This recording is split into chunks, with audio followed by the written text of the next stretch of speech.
Assalamualaikum, good evening. Assalamualaikum.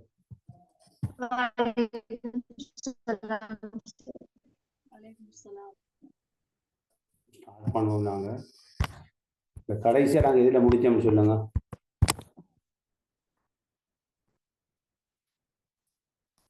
கடைசியாக முடித்தது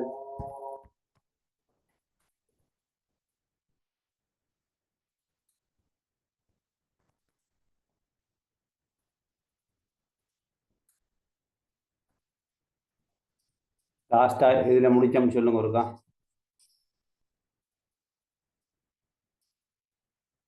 கடைசியாக 21ஆம் நூற்றாண்டுக்கான திறன்கள் முடிச்சிட்டோம்ல.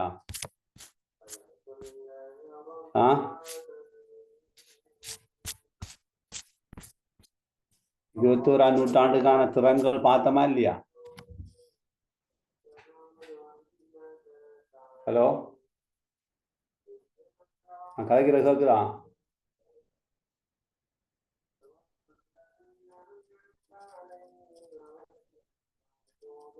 நான் கதைக்கிறது கேட்குதா? ஹலோ சார், கேக்குது. ரைட், என்ன கடைசியா பார்த்தோம்னு சொல்லுங்க. லாஸ்டா என்ன பார்த்தோம்? 21ஆம் நூற்றாண்டின் வாழ்க்கை திறன்கள். வாழ்க்கை திறன்கள் பார்த்து முடிஞ்சிருக்கோம். இப்போ இன்றைக்கு என்னண்டா 21ஆம் நூற்றாண்டு கல்வி தான். இப்போ நியூ ட்ரெண்ட் வந்து இப்போ 21ஆம் நூற்றாண்டில் இருக்கிற சில விஷயங்களும் இன்னும் சில மேலதிக விஷயங்களையும் தான் நாங்கள் கதைக்க போகிறோம். ஒரே ஒரு வகுப்பு தான் நாங்கள் நடத்திருக்கிறோம். என்ன, ஒரே ஒரு வகுப்பு தான் நடந்தது. 14ஆம் தேதியா? 14ஆம் தேதி ஒரு வகுப்பு நடந்திருக்கு. என்ன அப்படிதானே? ரைட். இப்போ 14 கொஞ்சம் வெயிட் பண்ணுங்க. நியூ ட்ரெண்ட் எக்ஸல் ரிசர்ச் 7ஆம் தேதி ஒரு வகுப்பு நடந்தது. அதுக்கு பிறகு எப்ப நடந்த அடுத்த வகுப்பு சொல்லுங்க ஒருக்கா. 11 நடக்கலனே. அதுக்கப்புறம் நான் அந்த இது ஒன்று உங்களுக்கு அறிவிச்சேன்னு நினைக்கிறேன். எஸ், உங்களுக்கு 14ஆம் தேதி நடக்கிறன்ற இது நடக்கலை. நான் மெசேஜ் ஒன்று போட்டுருக்கிறேன். ரைட், நாங்கள் இப்போ ஸ்டார்ட் பண்ணுவோம். வாழ்க்கை திறன்கள், உற்பத்தி திறன்கள், அதாவது நாங்கள் 21ஆம் நூற்றாண்டுக்கான கல்வி திறன்களில் நீங்கள் வந்து இப்போ பார்க்குற நேரம் 3 விதமான முக்கிய திறன்களை பற்றி உங்களுக்கு தெரிஞ்சாக வேண்டும். ஒன்று கற்றல் திறன்கள், எழுத்தறிவு திறன்கள், வாழ்க்கை திறன்கள். அப்போ எழுத்தறிவு திறன்களில் வந்து விமர்சன சிந்தனை, படைப்பாற்றல், சேர்ந்து வாழ்தல், தொடர்பாடல், இவ்வளவும் வருது. 4Cன்னு சொல்லுவோம். கிரிட்டிக்கல் திங்கிங், கிரியேட்டிவ் திங்கிங், இதுதானே. மற்றது கொலபரேஷன், கம்யூனிகேஷன். அப்போ அந்த இவ்வளவு தான் இதில் கற்றலுக்குரிய திறன்களாக சொல்கிறாங்க. மற்ற எழுத்தறிவுன்ற டிஜிட்டல் லிட்ரஸின்னு சொல்லி கதைச்சோம். நெகிழ்வுத்தன்மை, மற்றது தலைமைத்துவம், ஆரம்பிக்கிறது முயற்சி, ஒன்டர்பிரினர்ஷிப் முயற்சி ஆண்மை, மற்றது உற்பத்தி திறன் ப்ரொடக்டிவிட்டி, சமூக திறன்கள் சொல்றதெல்லாம் வந்து வாழ்க்கை திறன்களாக பார்த்தோம். இப்போ நாங்கள் பார்ப்போம் இன்றைக்கு 21ஆம் நூற்றாண்டில் பாடசாலைகள் எவ்வாறு இருக்க வேண்டும். 21ஆம் நூற்றாண்டு பாடசாலைகள் சொல்றது யாரு? இப்போ என்னண்டா, நீங்க ஒரு சின்ன இது ஒன்று இருக்குது. 21ஆம் நூற்றாண்டுக்கான பாடசாலைகள் எங்கள்கிட்ட இருக்குதா? இதுதான் இப்போ எங்களுக்கு நாங்கள் கிரிட்டிக்கலாக திங்க் பண்ண வேண்டிய விஷயம். 21ஆம் நூற்றாண்டுக்கான பாடசாலைகள் எங்கள்கிட்ட இருக்குதா? நாங்கள் இலங்கையை பொறுத்தவரையில் இப்போ வெளிநாடுகள், சிங்கப்பூர், இங்கிலாந்து, அமெரிக்கா, மற்றது கனடா போன்ற முன்னர் ஆஸ்திரேலியா போன்ற மிகவும் அபிவிருத்தி அடைந்த நாடுகள் வந்துக்கிட்டு மிகவும் பலமான ஒரு பாடசாலை கட்டமைப்பை கொண்டிருக்கிறது. அப்போ இந்த பலமான அமைப்புல இலங்கை எந்த அளவிற்கு நாங்கள் ஒரு முன்னணியிலே நிற்கிறோம் என்பதை பற்றி சிந்திக்க வேண்டியிருக்கிறது. ஏனென்றால் இலங்கையினுடைய பாடசாலை இவ்வளவு பின்னடைவாக இருக்கிறதுக்கான காரணங்கள், இப்போ நாங்கள் புதிய போக்குகளை பற்றி நான் கழிச்சு கொண்டிருக்கிறோம். புதிய போக்குகள் எவ்வாறு இருக்க வேண்டும் என்றதை பற்றி யோசிச்சு கொண்டிருக்கிறோம். ஆனால் இந்த புதிய போக்குகள் எங்களுக்கு எவ்வாறு உருவாகின்ற போக்குகளை பற்றி கதைக்கின்ற அதே வேளையில் இலங்கையில் இருக்கிற பாடசாலைகள் எந்த அளவிற்கு எங்களுடைய இந்த புதிய ஈரா, அதாவது டிஜிட்டல் எண்ம யுகத்துக்கு பொருத்தமாக இருக்கிறது என்பதை பற்றி நாங்கள் சிந்திக்க வேண்டிய தேவை எங்களுக்கு இருக்கிறது. ஆகவே இந்த பாடசாலைகள்ல இருக்கிற ஒரு மிகப்பெரிய சவாலாக இருப்பது என்ன எங்களுக்கு இன்றைக்கு சொல்லுங்க. அவன் பாடசாலைகள் இருக்கிற சவால் என்ன சவால்? பாடசாலை இருக்கிற சவாலை சொல்லுங்க. அவன் என்ன சவால்? இலங்கை பாடசாலைகள் இல்ல நாங்க உண்மையிலே பண்டைக்கு இலங்கையில் இருக்கிற கல்ச்சர் என்ன கல்ச்சர்னு சொல்லுங்க. ஆமாம், இலங்கையை பொறுத்தவரை இவ்வாறான ஒரு டியூஷன் பேஸ் கல்ச்சர். அப்ப டியூஷன் பேஸ் கல்ச்சர் எதற்காக, ஏன் அது இவ்வளவு பலமா இருக்கிறது சொல்லுங்க.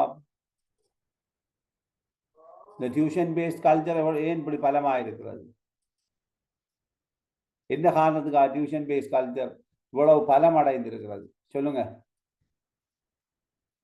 என்னண்டா இலங்கையில டியூஷனை மையப்படுத்தி தான் எல்லா கல்வி முறையும் ஸ்தாபிக்கப்பட்டிருக்கிறது. பாடசாலை இலே கற்றல் கற்பித்தல் செயற்பாடுகளை விடவும் கூடுதலான கற்றல் மாணவர்களுக்கு இடம்பெறுவது டியூஷன்ல. காரணம் என்னத்த காரணமா யோசிக்கிறீங்க சொல்லுங்க.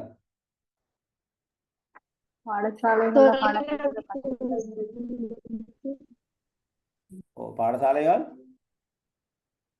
காணப்படுகின்ற கற்பித்தல் முறை வந்து பாரம்பரிய கற்பித்தல் முறை ஆயிடுச்சு. அடுத்து வந்து நவீன கற்றல் முறைக்கு ஏற்ற முறை வந்து இல்லாமல் இருக்கிறது.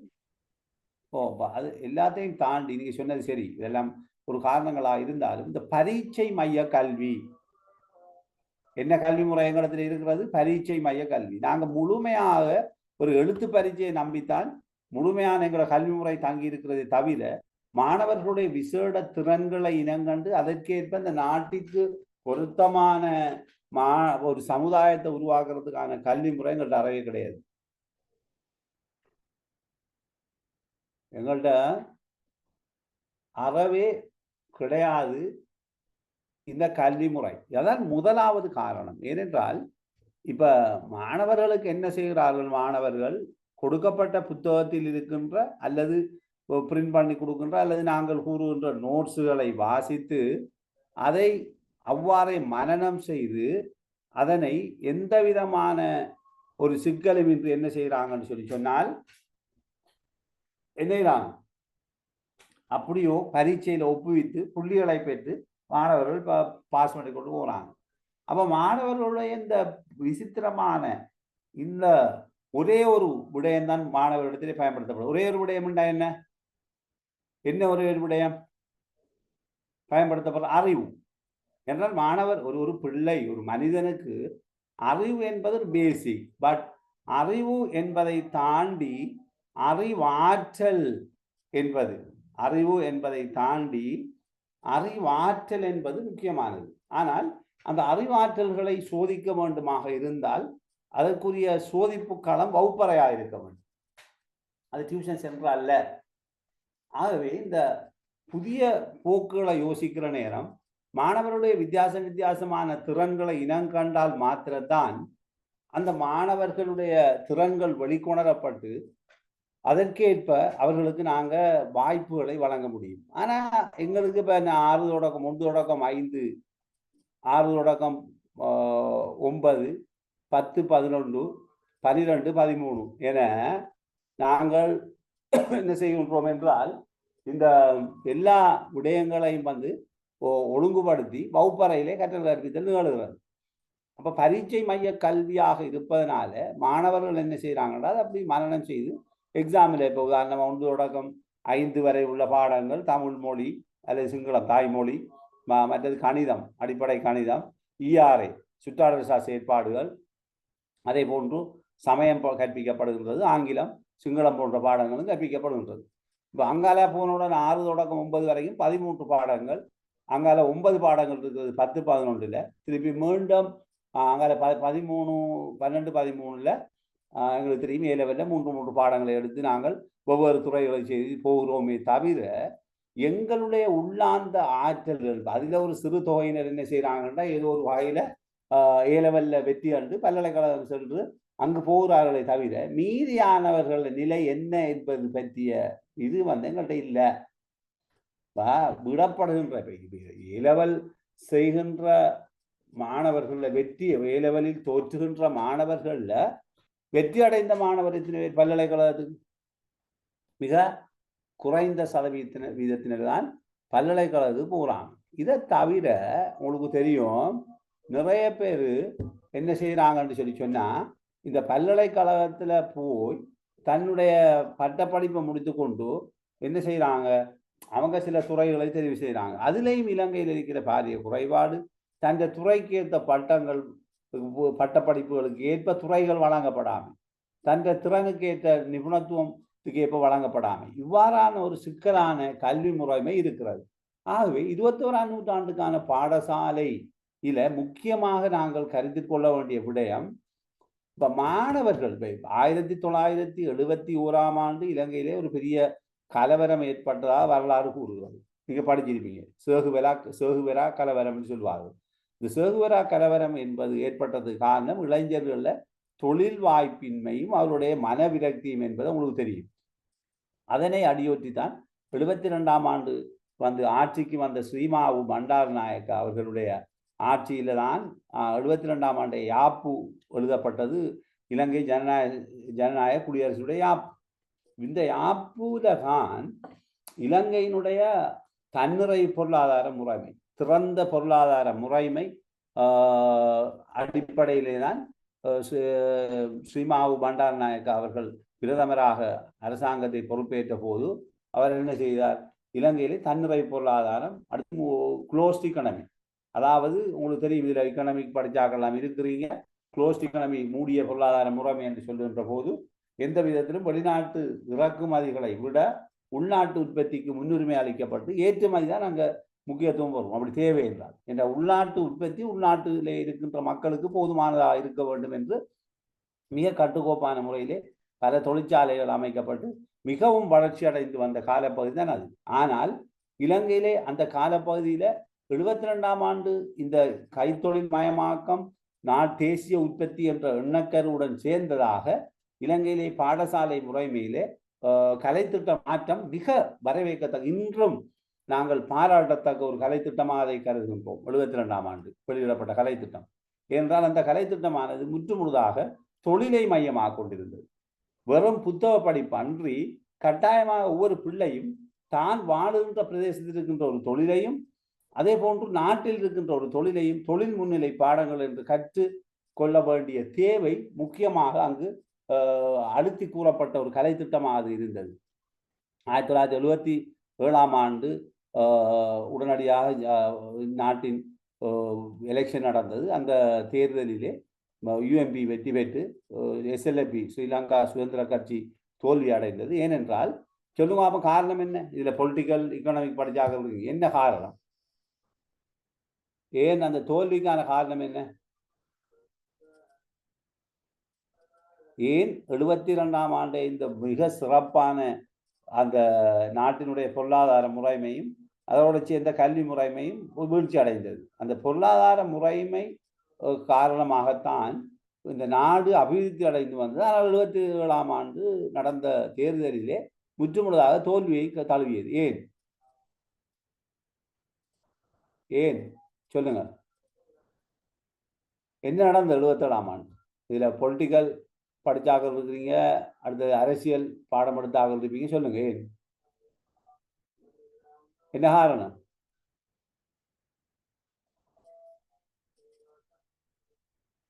என்ன காரணம்?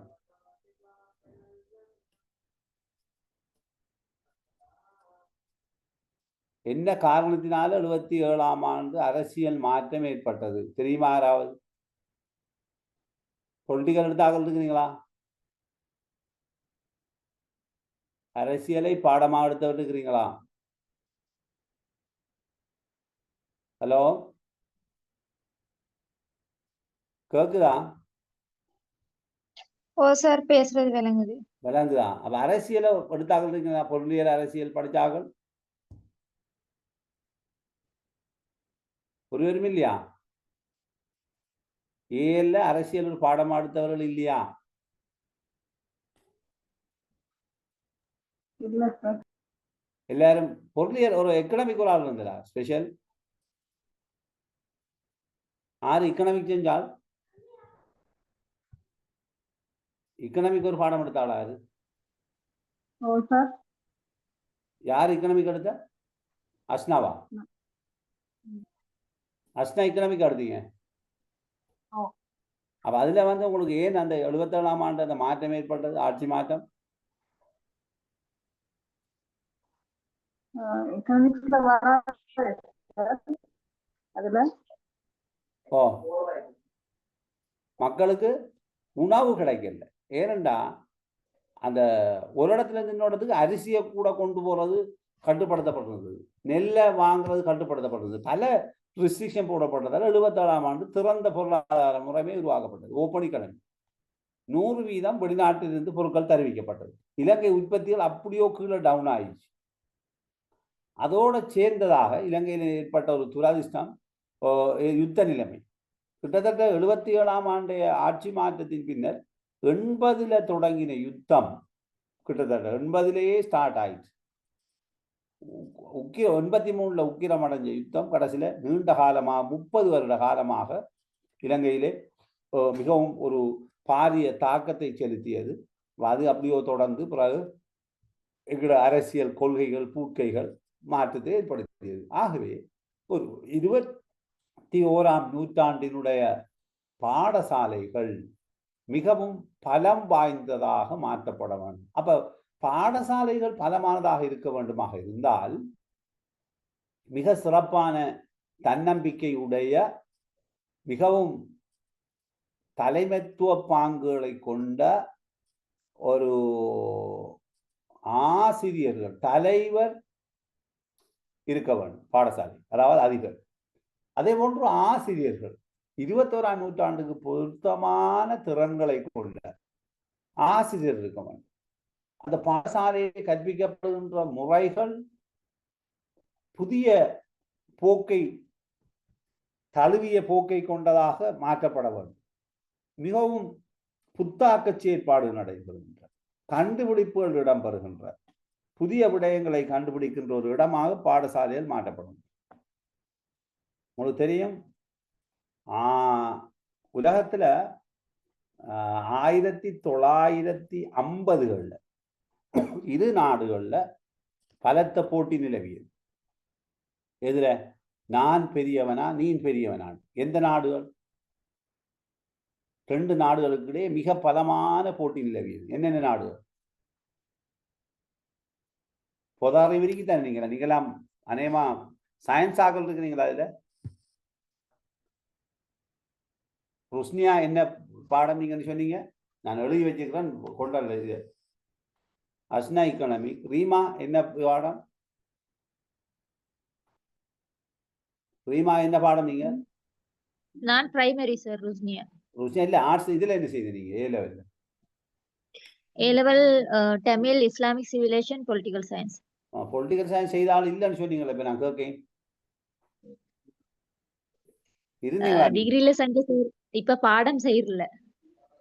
இல்ல பாடம் செய்யாது. ஏ லெவல்ல படிச்சது ஞாபகம் இருக்குதான் என்ன? ருஸ்னியா ஏ லெவல்ல முறைமை எல்லாம் தெரியும் தானே? அப்ப என்னண்டா, ரஷ்யாவும் USSR, united state of Soviet Russia, எத்தனை நாடுகள்? கிட்டத்தட்ட நிறைய நாடுகள் ஒன்றிணைந்ததாகத்தானே ஒரு ஒன்றியமாக காணப்பட்டது. தஜிகிஸ்தான், உஸ்பெகிஸ்தான், சரிதானே? இப்ப யுத்தம் நடக்கிற நாடுகள் வந்து உக்ரைன், இதெல்லாம் வந்து ரஷ்யாவுக்கு கீழே இருந்த நாடுகள். அப்ப இது வந்து ஒரு ஸ்டேட்டாக, ஒரு ஒன்றியமாக இருந்தது, யூனியன், ஒன்றியம்.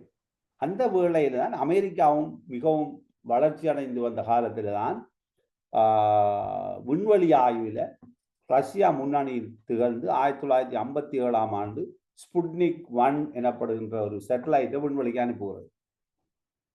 அமெரிக்கா அதிர்ந்து விட்டது. அமெரிக்காவுக்கு பெரிய தலையீடி ஆகிவிட்டது.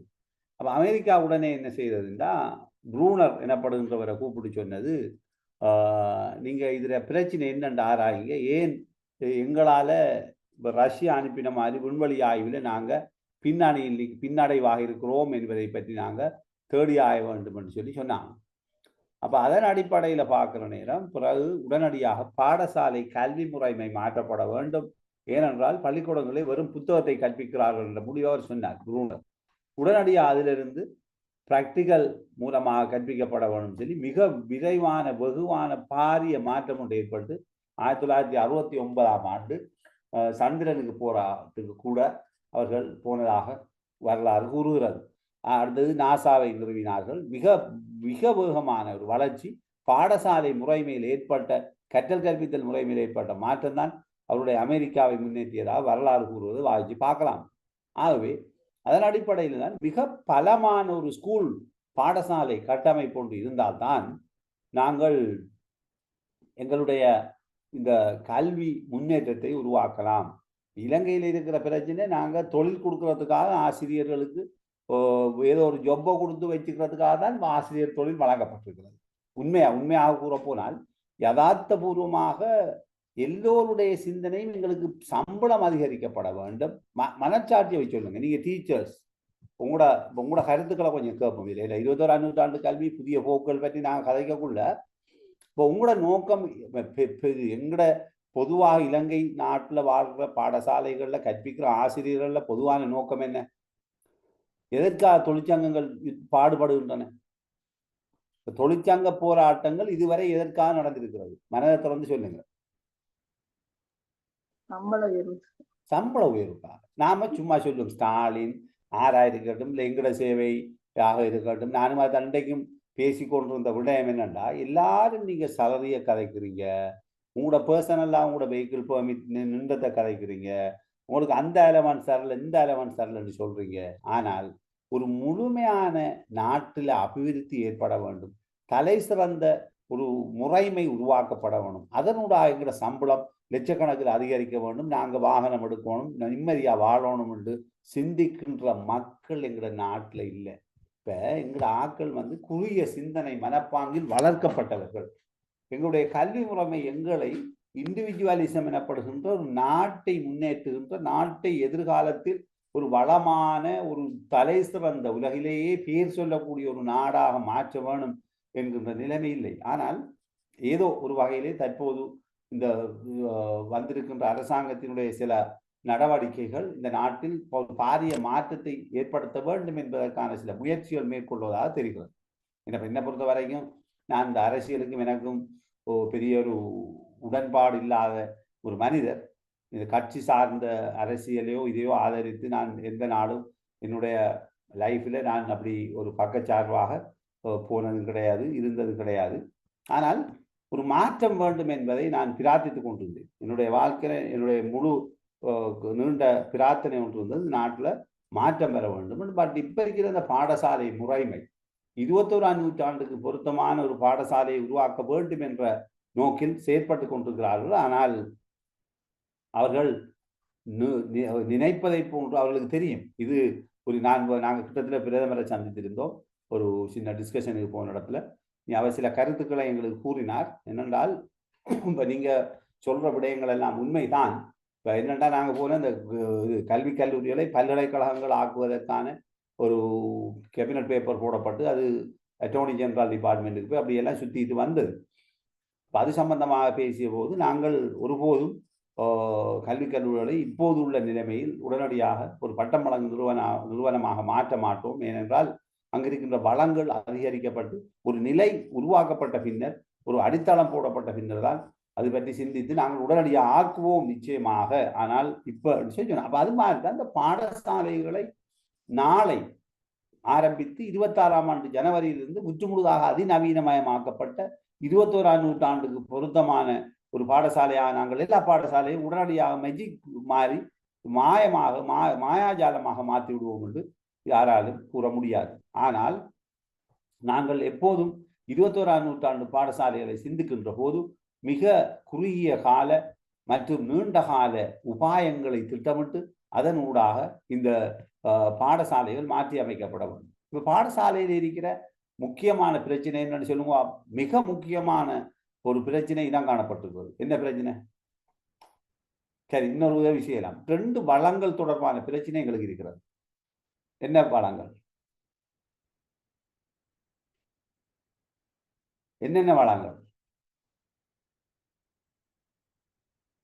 2 வளங்கள் எங்களுக்கு சவாலாக இருக்கிறது. என்ன?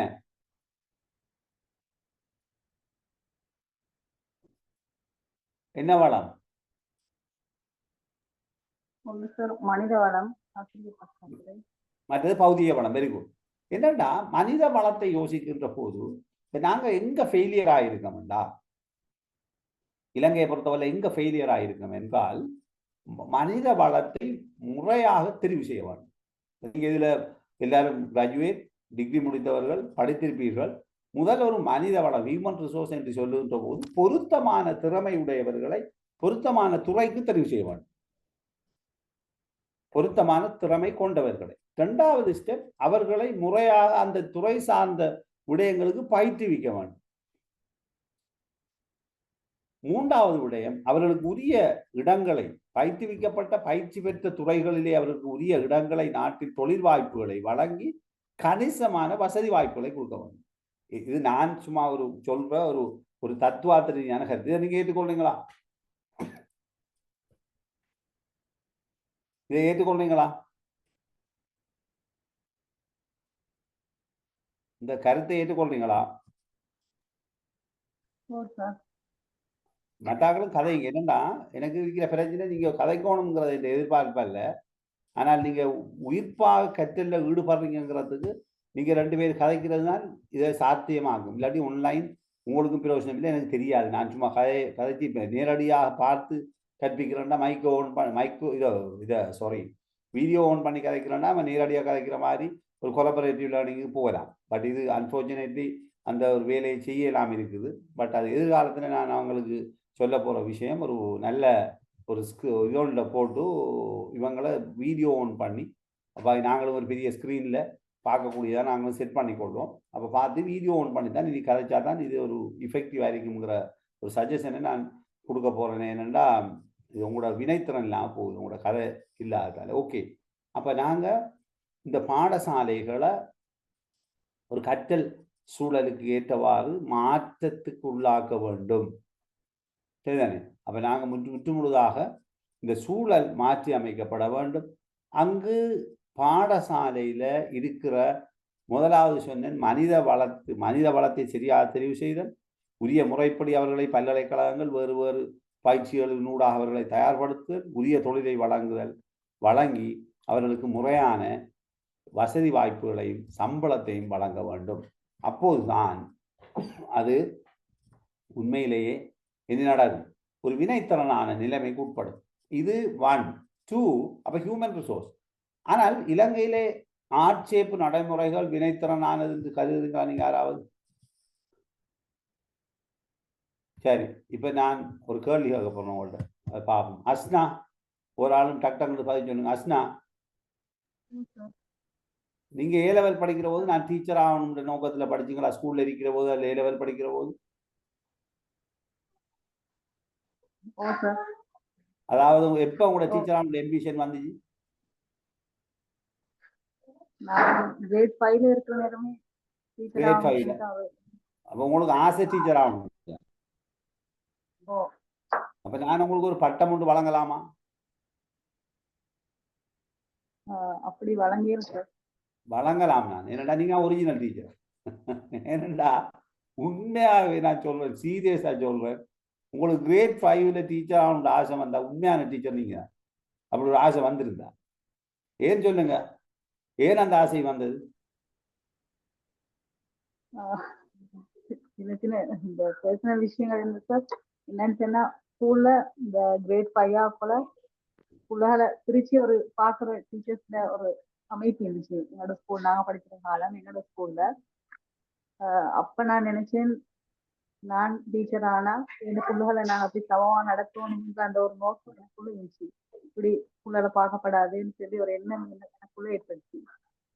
ரைட், ஒரு காரணம். ரெண்டாவது உங்கள்ட்ட டீச்சிங் ஆற்றல் இருந்துச்சு ஆஸ்னா, அதான் எனக்கு தேவை. இதுதான் நான் இப்போ உங்களோட இது சம்பந்தமா கதைக்க போறதுல ஆஸ்னா உங்களுக்கு டீச்சிங் ஆற்றல் இருந்துச்சா? அதாவது உங்களுக்கு வாய்ஸ் நல்லா கொஞ்சம் அந்த அந்த பர்சனாலிட்டி ஒன்று உங்களுக்கு சின்ன வயசுல இருந்துச்சா?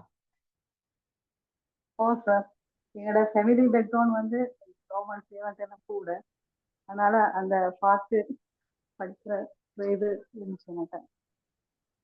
அஸ்னா எந்த இடம்னு சொன்னீங்க? நான் நோட் பண்ணி வச்சுன்னு எடுத்து வரேன் நோட்டு. அஸ்னா எந்த இடம்? அஸ்னா நீங்க எந்த ஊர்? எங்க சொந்த ஊரு பேர் வந்து கல்வஸ்பிட்டி, மாவனல்ல தாண்டி போகணும். மாவனல். மாவனல்ல இருந்து கொஞ்சம் போகணும். கல்வஸ்பிட்டி அரணாயக்கர். அரணாயக்கண்டா இஞ்சால நம்மட அரணாயக்காயில் இன்னொரு ஊர் ஒன்று முன்னுக்கு எங்க ஞாபகம் வருது இல்லையே.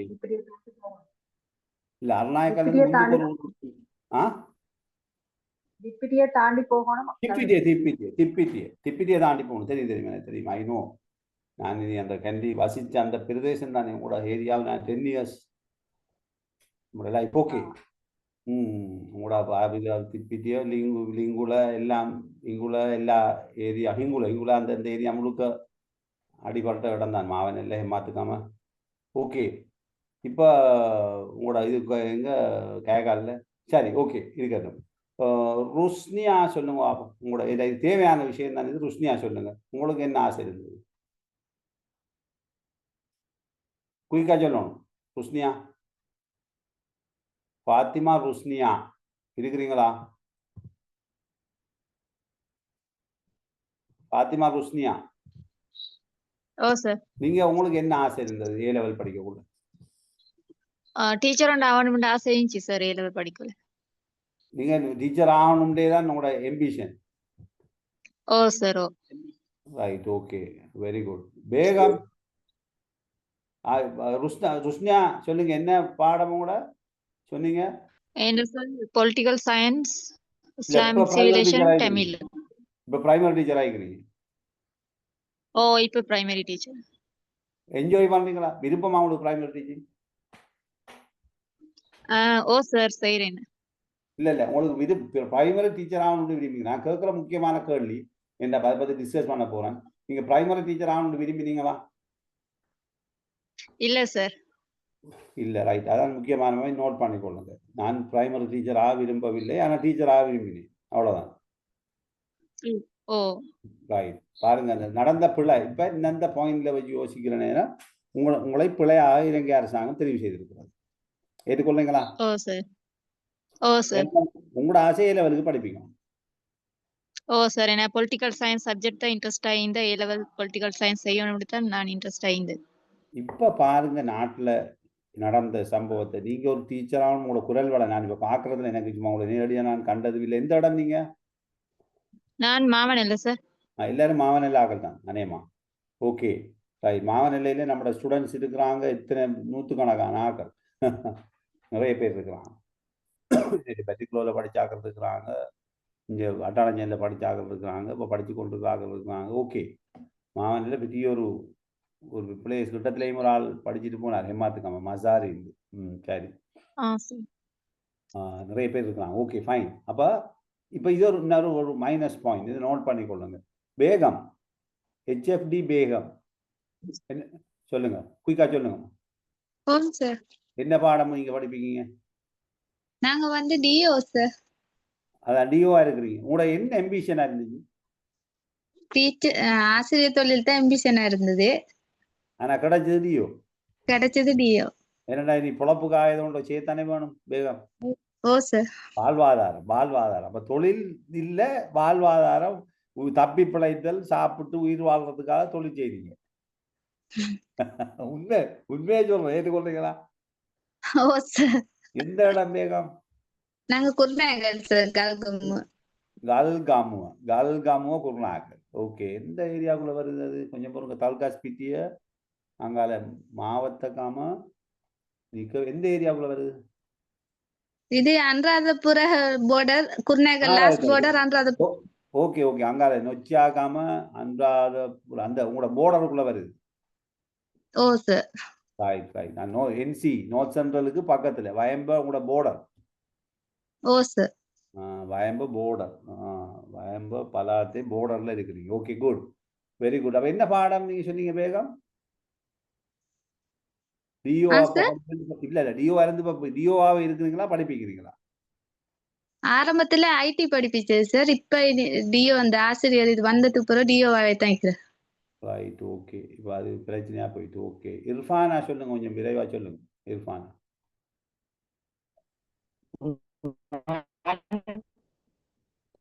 என்ன பாடம் இர்ஃபானா? நான் வந்து இந்த ஏழவரைக்கும் படிப்பிக்கிற பிசினஸ் ஸ்டடி.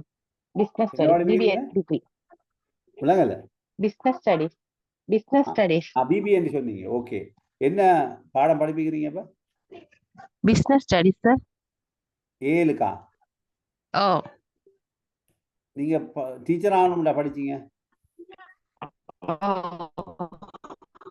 இல்ல உங்களோட படிக்கக்குள்ள டிஓ நோக்கம் அப்பாயின்மெண்ட் ஆனா இல்ல உங்களோட நோக்கம். ஓ நான் டீச்சர் ஆகணும். உங்களுக்கு A level படிக்கிற போது நான் ஒரு டீச்சர் ஆகணும்ன்ற ஒரு நோக்கம் இருந்துச்சுதான். இல்ல ஓ வேற தொழிலுக்கு ஆசை இருக்குதா? டீச்சிங்க்கு போற ஐடியா இது டீச்சிங் கொமர்ஸ் செய்யணும்னு ஆசை. அதோட டீச்சர் ஆகணும். Teacher very good right okay. ஒரு 1 minute அப்படி போகணும். 1 minute.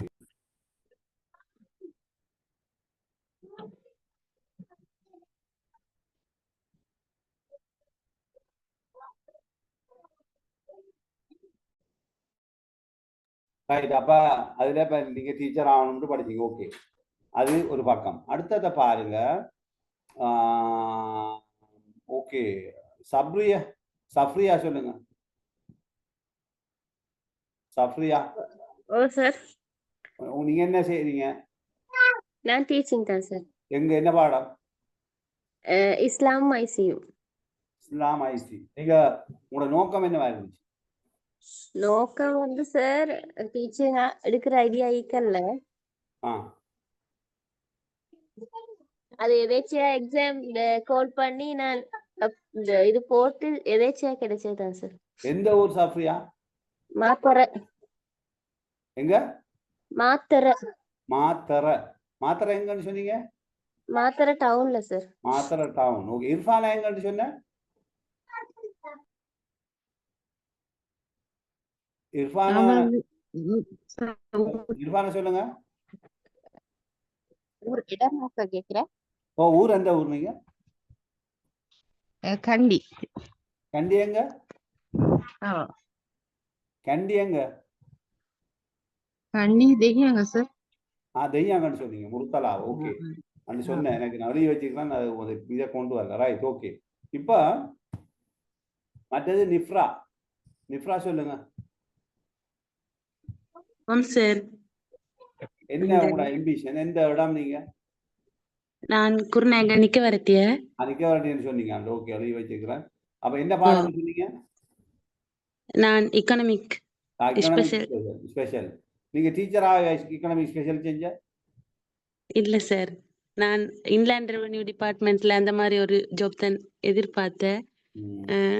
இதுல தற்செயலா எழுதிட்டேன். அதுவும் எனக்கு பிரைமரி கிடைச்சது வந்து அந்த ஃபெடப் ஆகிட்டு அந்த எனக்கு கஷ்டம் சரியான எனக்கு ட்ரைனிங் இல்லாம இந்த பிரைமரி எடுக்கிறது கஷ்டம். ஆனா மேல் வகுப்பு கண்டா ஓகே எடுக்கலும். ஆனா பிரைமரியை செய்யணும்ன்ற ஒரு இக்கட்டான சூழ்நிலையால எனக்கு அது மிச்சம் கஷ்டமா இருக்குது.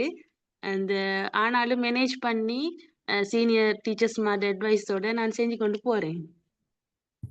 ஓகே எந்த இடம் சொன்னீங்க? கொஞ்சம் நிக்க வரட்டியா? சார்.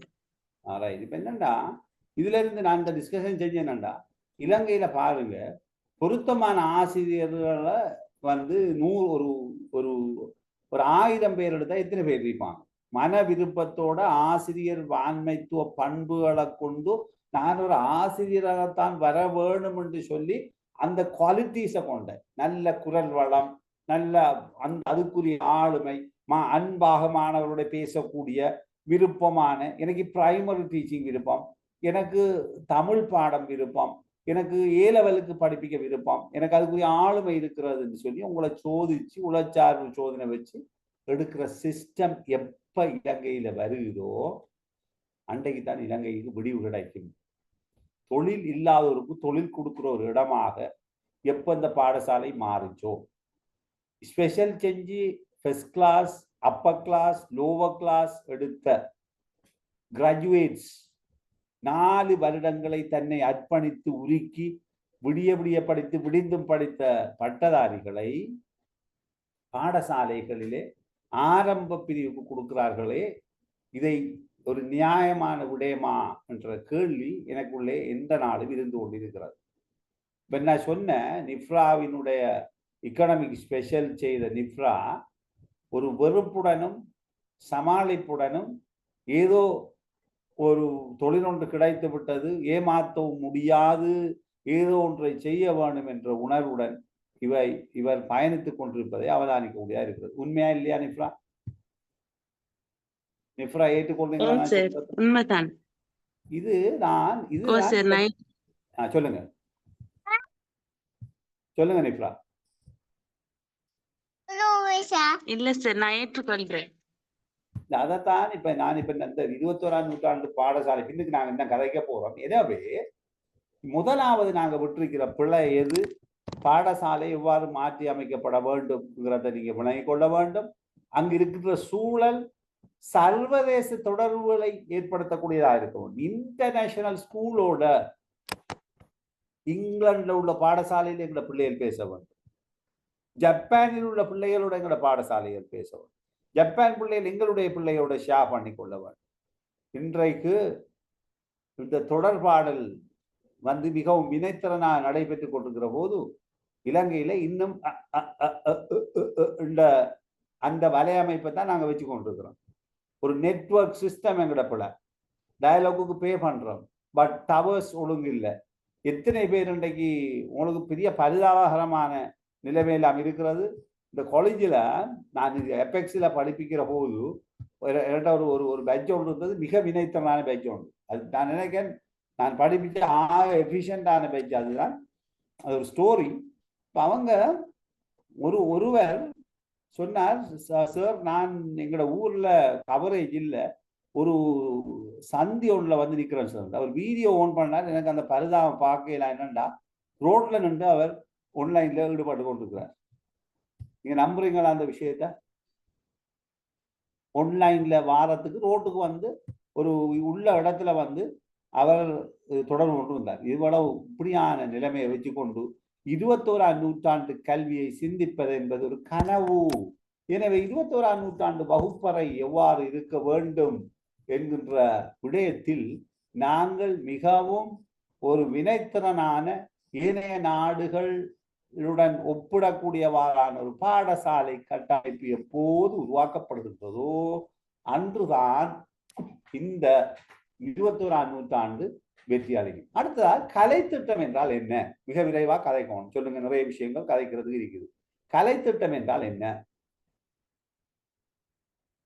நாங்க முதலாவது ஒரு ஒரு ஒரு கல்வி முறைமையில் மாணவர்களை உள்ளீர்த்து அவர்கள் என்னென்ன விடயங்களை உள்ளடக்கங்களை அறிந்து கொள்ள வேண்டுமோ அவர்கள் அந்த பாட உள்ளடக்கங்களூடாக உயர் உள பண்புகளை, அதாவது இதை சொல்லுவாங்க ஹையர் ஆர்டர் மென்டல் ப்ரோசஸ், உயர் உளச்சேற்பாடுகள், அதாவது உயர்மட்ட சிந்தனை, பகுப்பாய்வு சிந்தனை, சிந்திக்கின்ற திறன்கள், பல் நுண்ணறிவு, மல்டிபிள் இன்டெலிஜென்ஸ், டெக்னாலஜி, மல்டிமீடியா, பல் ஊடகத்தை கையாளும் திறன், பல மொழிகளை சரளமாக கையாளுகின்ற திறன், எழுத்தறிவு, பல்மொழி எழுத்தறிவு, எல்லா மொழியிலையும். இலங்கையில இங்கிலீஷா நோ ப்ராப்ளம் அட் ஆல்,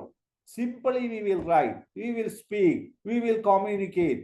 சிங்களமா எந்த பிரச்சனையும் கிடையாது. அப்படி கிசி பிரச்சனை ஓன விதியிட்ட கதாகரான் போடுவான், லியாண்ட போடுவான், ஓனதையா அசுருவாண்ட போடுவான்னு சொல்லி உங்களுக்கு சொல்ல இயலுமாக இருந்தால் இலங்கையில் அட்லீஸ்ட் இந்த 3 மொழி, இன்டர்நேஷனல் மொழி சிங்களம், தமிழ், இந்த 3 மொழியும் இலங்கை மக்களால சிம்பிளாக ஒருத்தருக்கு ஒருத்தர் புரிந்துணர்வுக்காக பயன்படுத்த முடியுமா இருந்தால் அதுதான் எங்களுடைய மிக முக்கியமான ஒரு இதா இருக்கு. மற்றது இப்ப புதிய ட்ரெண்ட் ஒன்று இருக்குது, நாங்க அதுக்கு பிறகு பார்க்கணும், பிளெண்டட் லேர்னிங். பிளெண்டட் லேர்னிங் என்றால் என்ன? பிளெண்டட் லேர்னிங் உங்களுக்கு விளங்கி இருக்கிறீங்களா? சொல்லுங்க. பிளெண்டட் லேர்னிங்டா என்ன? Blended learning, what is blended learning? அதாவது இப்ப இருக்கிற இந்த வகுப்பறை கற்றல் கற்பித்தலை முற்றுமுழுதாக நவீன தொழில்நுட்பத்தோடையும் டிஜிட்டல் மீடியாவோடையும் இணைத்து கண்டென்ட் எடுத்து ஆக்டிவிட்டி பேஸ்டாக நாங்க செய்யற நடவடிக்கை தான் பிளெண்டட் லேர்னிங். ஏண்டா ஆன்லைனை பயன்படுத்துறது, ஃபேஸ் டு ஃபேஸ் லேர்னிங்கை பயன்படுத்துறது, மற்றது மாணவர்களை கட்டுப்படுத்துற ஒரு அமைப்பை வச்சுக்கொள்றது, புதிய டெக்னாலஜிகளை பாவிக்கிறது, அடுத்தது நாங்க ஆக்டிவிட்டிக்காக டிஜிட்டல் பாவிக்கிறது, அது மாதிரி நேரடியாக மாணவர்களை பௌதிக ரீதியாக வகுப்பறையில் ஈடுபட செய்யறது, ஆய்வுடங்களில் ஈடுபட செய்யறது, களத்துக்கு கொண்டு போறது போன்ற பல வித்தியாசமான ஒரு நிலைமைகள்ல இந்த பிளெண்டட் லேர்னிங் இருக்கிறது. ஆகவே இந்த பிளெண்டட் லேர்னிங் என்கின்ற கான்செப்டும் இதிலே முக்கியமானதாக இன்று இந்த 21ஆம் நூற்றாண்டு கலை திட்டத்திலே கருதப்படுகின்றது. அடுத்தது கலப்பு முறை கற்றல் நுட்பங்களை பயன்படுத்த வேணும். அடுத்தது உண்மையான வாழ்வியல் தன்மை கொண்டதா இருக்க வேணும். உண்மையான வாழ்வியல் தன்மை என்ன? நாங்க ரியல் லைஃப் சிச்சுவேஷனை படிக்கிற போது அது வாழ்க்கைக்கு பொருந்தும். நாங்க படிக்கிற கல்வி முறைமையில எத்தனை வீதமானது எங்களுடைய உண்மையான அனுபவத்தை பெறுகின்றதாக அமைகிறதுங்கிறது யோசிச்சு கொள்ள வேண்டும். ஏனென்றால் நாங்கள் இதுவரையிலே நீங்கள் கூட வகுப்பறையிலே ஈடுபட்ட கற்றல் கற்பித்தலிலே இந்த பாடநூல் உங்களுக்கு வழங்கப்படும், கொப்பிகள் வழங்கப்படும், பென்சில் வழங்கப்படும், பேனாக்கள் வழங்கப்படும். இதை வைத்து நீங்கள் வகுப்பறையிலே அல்லது டியூஷனுக்கு போய் ஆசிரியர் வருவார். அவர் ஆசிரியர் மைய கற்பித்தலை, ஆசிரியரை மையமாக கொண்ட கற்பித்தலில் ஈடுபடுவார். எந்த இடத்திலும் நீங்கள் செயற்பாட்டுடன் உங்களுடைய ஆக்டிவாக உயிரோட்டமாக ஈடுபட்டு கற்கின்ற நடைமுறை அங்கு இருக்காது. அப்ப இந்த நிலையில மதிப்பீடு கணிப்பீடு எப்படி இருக்கும்? எல்லாமே ஒரு பரீட்சை மையமாக இருக்கும். ஒரு வினாத்தாளை தருவார்கள், விடை எழுதி கொடுத்தால் அதுக்கு மார்க்ஸ் போட்டு okay pass, 98 marks, 60 marks, 50 marks, நீங்க 40 மார்க்ஸ் எடுத்துட்டீங்க போதா, நீங்க கட்டிக்காரன் இல்லை. பட் அவன் 80 எடுத்தவனை விட பல மடங்கு கட்டிக்காரனாக இருக்கலாம்.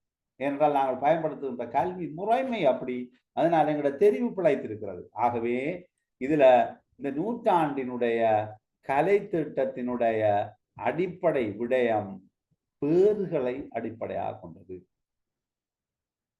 கலை திட்டம் கற்றல் பேறுகளை அடிப்படையாக கொண்டது.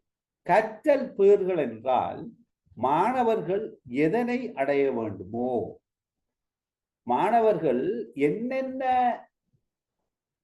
விடயங்களை, மாணவர்கள் திறன்களை வளர்த்து கொள்ள வேண்டுமோ, என்ன அறிவை வளர்த்து கொள்ள வேண்டுமோ, என்ன மனப்பாங்கை வளர்த்து கொள்ள வேண்டுமோ, என்ன திறன்கள் மாணவர்களிடத்திலே விருத்தி அடைய வேண்டுமோ, அதற்கேற்ற வகையில் ஒழுங்கமைக்கப்பட்ட விடயம் தான் இந்த லேர்னிங் அவுட்கம். எனவே நீங்கள் கற்பிப்பது முக்கியமல்ல, மாணவர்கள் எதனை கற்கிறார்கள், எந்த அளவுக்கு கற்கிறார்கள் என்ற விடயத்தை நீங்கள் திட்ட தெளிவாக விளங்கிக் கொள்ள வேண்டும். நீங்கள் இப்போது ஆசிரியர்களாக இருக்கின்றீர்கள், உங்களுடைய பணி மாணவர்களுக்கு கற்பிப்பது என்பதாகத்தான் இருக்கிறதே தவிர மாணவர்கள் எதனை கற்றுக்கொள்கிறார்கள், எதனை கற்பதற்கு அவர்களுக்கு ஆற்றல் இருக்கிறது, எந்த அளவுக்கு கற்றுக்கொள்கிறார்கள், அவர்களுடைய வலிவுகள் என்ன, அவங்களோட வீக் பாயிண்ட் என்ன, அவருடைய நலிவுகள் என்ன, அவங்க எதுல ஸ்ட்ராங்கா இருக்காங்க, எதுல வீக்கா இருக்கிறார்கள் என்பது போன்ற அடிப்படைகளை வைத்துக்கொண்டு நாங்கள் கற்றல் பேறுகளை அதாவது முக்கியமாக கலைத்திட்டம் எந்த பேறுகளை அடைய வேண்டும் என்பதை அழுத்தி கூறுகின்ற ஒரு கலைத்திட்டமாக மாற்றி அமைக்கப்பட வேண்டும். எனவே அதில் என்னென்ன கற்றல் பேறுகளை மாணவர்கள் அடைந்து கொள்கிறார்களோ அதன் அடிப்படையிலே அவர்கள் என்ன செய்ய வேண்டும், தெரிவு செய்யப்பட வேண்டும். ஆனால் ஏதோ துரதிர்ஷ்டவசமாக நாங்கள் எங்களுக்கு வழங்கப்படுகின்ற பாடசாலையிலே சம வாய்ப்புகள் வழங்கப்படுவதில்லை.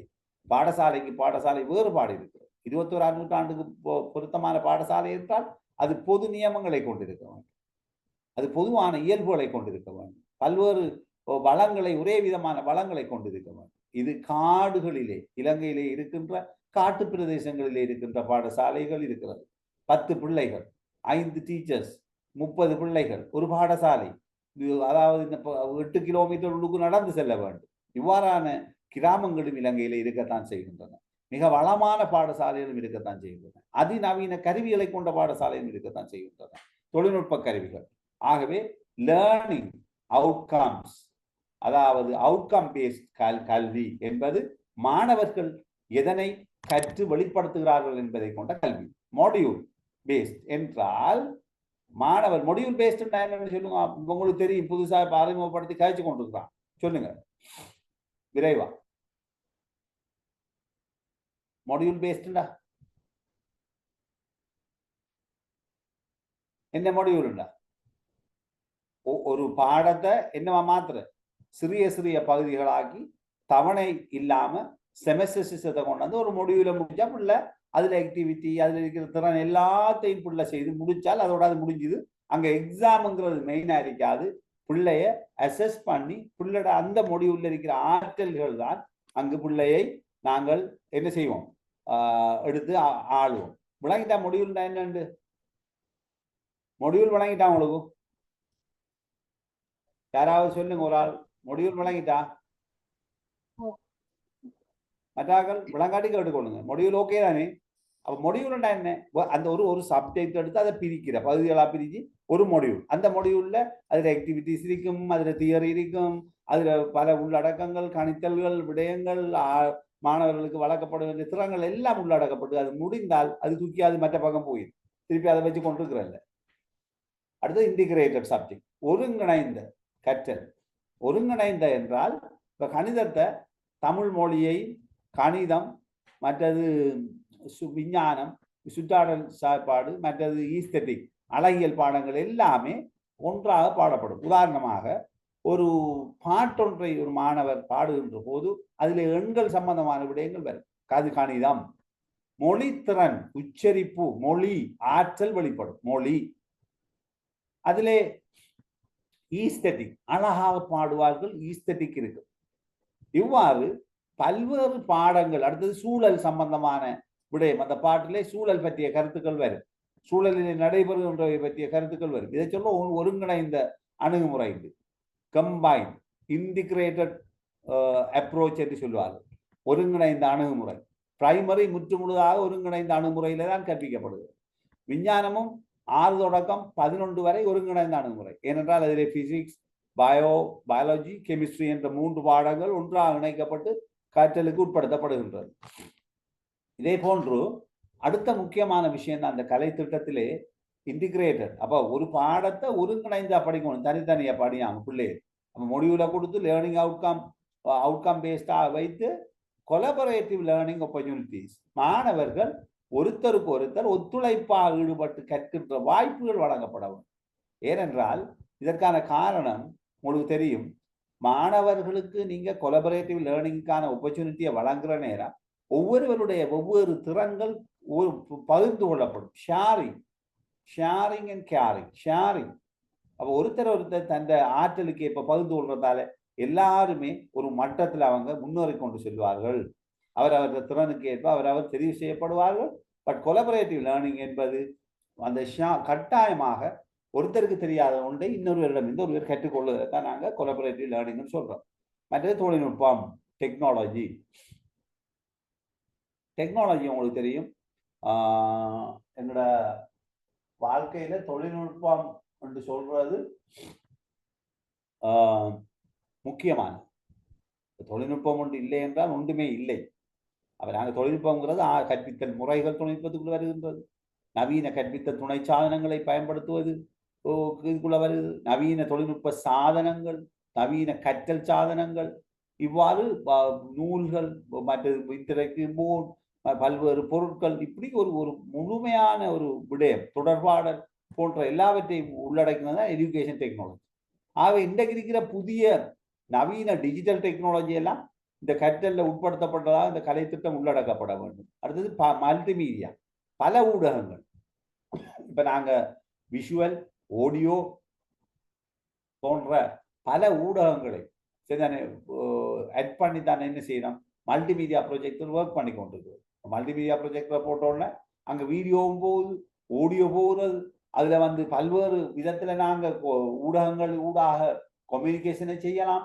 உள்ளுக்கு இருக்கிற பல விடயங்களை நாங்கள் ஹைப்பர் லிங்க் செய்து உள்ளுக்கு எடுத்துக்கொள்ளலாம். எனவே மல்டிமீடியா எனப்படுகின்ற ஒரு கற்றலுக்கு வாய்ப்பு கிடைக்கின்றது. மற்றது ஓத்தென்டிக் லேர்னிங், யதார்த்தமான ஓத்தென்டிக் லேர்னிங் என்று சொல்றது யதார்த்தபூர்வமாக உண்மையாக ஈடுபட்டு கற்றல்ல ஈடுபடுறது சொல்லி ஓத்தென்டிக் லேர்னிங்னு சொல்லி. மற்றது கலப்பு கற்றல் பற்றி சொன்னேன். கலப்பு கற்றல் என்றால் எல்லாவற்றையும் இணைத்து தொழில்நுட்பம், பாடங்கள், ஒன்லைன் நேரடியான வகுப்புகள், ஆக்டிவிட்டிஸ் போன்ற பல விடயங்களை இணைக்கிறது தான் பிளெண்டட் லேர்னிங் உள்ளடக்கத்தோடு. அடுத்தது ஆக்கத்திறன்கள். இப்ப எந்த விதத்திலையும் எங்களோட பாடசாலைகள் மாணவர்களுக்கு ஆக்கத்திறன்களுக்கான, நான் ஒரு பாடசாலையில போயிருந்தேன் டீச்சிங் ப்ராக்டிஸ் பார்க்கறது.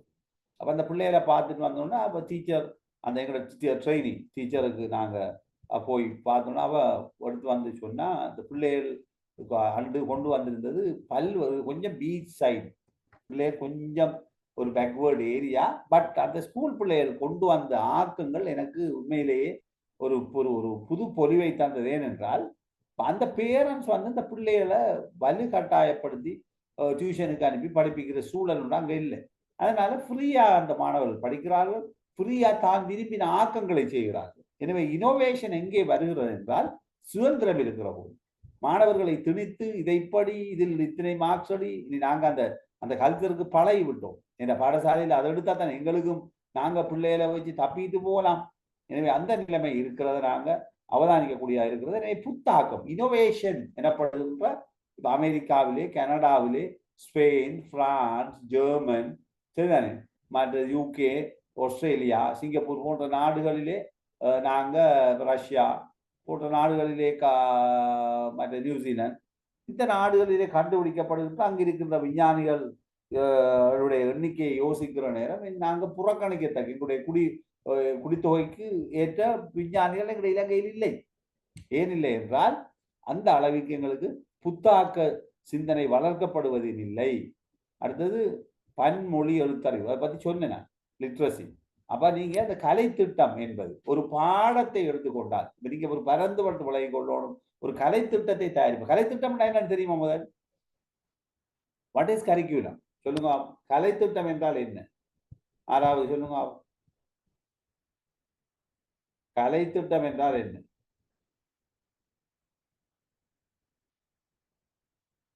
சொல்லுங்க.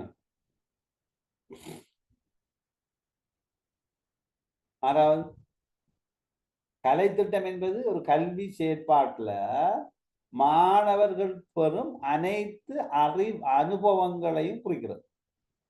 ஒரு கலை திட்டம்ங்கிறது ஒரு கல்வி செயற்பாடுல மாணவர்கள் என்னென்ன அனுபவத்தை பெற வேண்டுமோ அவற்றை உள்ளடக்கியதான ஒரு முழுமையான விடயம் தான் கலை திட்டம்.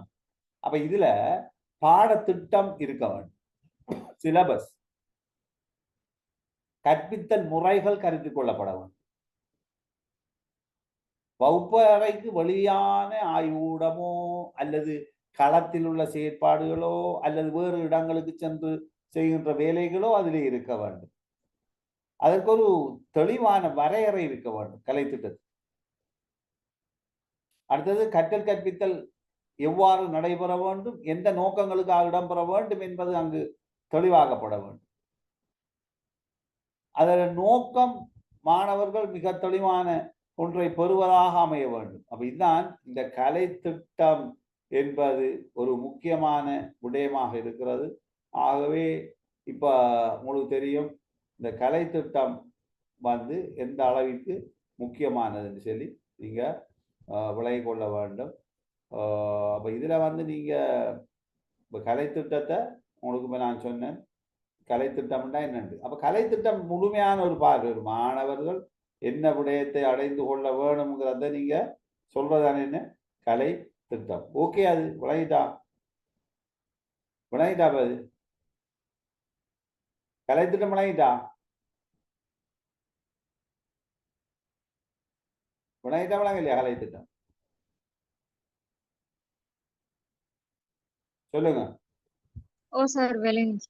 ரைட். அப்ப கலை திட்டம் வந்து ஒரு முழுமையாக 21ஆம் நூற்றாண்டு கலை திட்டம் எவ்வாறு இருக்க வேண்டும்ங்கிறத நீங்க இப்ப ஒரு அளவுக்கு நம்ம டிஸ்கஸ் பண்ணினோம். இப்ப யோசிங்க, 21ஆம் நூற்றாண்டுடைய கலை திட்டம் வந்து நான் சொன்னேன் அவுட்கம் பேஸ்டா இருக்க வேணும், மொடியூல் பேஸ்டா இருக்க வேண்டும், இன்டிகிரேட்டட் ஒருங்கிணைந்த நிலைமையை பின்பற்ற வேணும், கொலபரேட்டிவ் லேர்னிங் இருக்க வேண்டும், தொழில்நுட்பம் உள்ளுக்கு இன்கோபரேட் பண்ணப்பட வேணும், பல்லூட கற்றல் இடம்பெற வேண்டும், பல்விதமான மீடியாக்கள் இமெயில், இன்டர்நெட், மற்றது மல்டிமீடியா, ஒலி ஒளி அப்படியான ஒரு நிலைமையில இது இருக்க வேணும்னு சொல்லி சொன்னேன். அப்ப இப்ப நீங்க சொல்லுங்க எனக்கு இதுல வந்து முக்கியமாக நீங்க இப்ப சொல்ல வேண்டிய விடயம், அடுத்த விடயம் 21ஆம் நூற்றாண்டின் அதிபர்கள் எவ்வாறு இருக்க வேண்டும், 21ஆம் நூற்றாண்டு அதிபர் எவ்வாறு இருக்க வேண்டும் சொல்லுங்க விரைவா.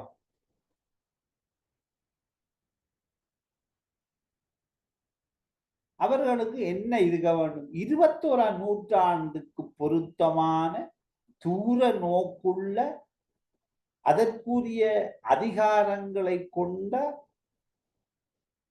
21ஆம் நூற்றாண்டை கையாளக்கூடிய கல்வி தலைமை கொண்ட டிஜிட்டல் லிட்ரசி, எண்ம எழுத்தறிவு உள்ள, விமர்சன சிந்தனை உள்ள, ஒத்துழைப்பு கற்றலுக்கு வழிவகுக்கின்ற, அனைவரையும் சிறந்த எதிர்காலத்தை நோக்கி பயணிப்பதற்காக தூண்டுகின்ற, வழிகாட்டுகின்ற ஒரு சிறந்த அதிபராக அவர் காணப்பட வேண்டும்.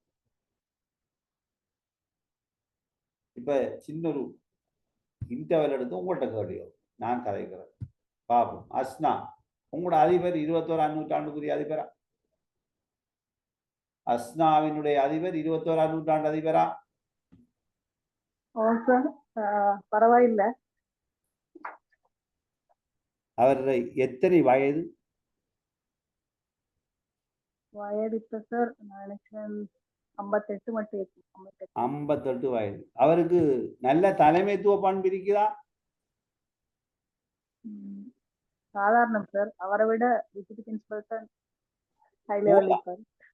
ரைட், நான் கேட்கிற கேள்வி பதில் ஓகே. அவரு நல்ல மனிதர், ஆனா 21ஆம் நூற்றாண்டுக்குரிய தலைமைத்துவம் இருக்காங்கிறது கொஞ்சம் கேள்விக்குறி. ஓகேயா? போதும் சார்.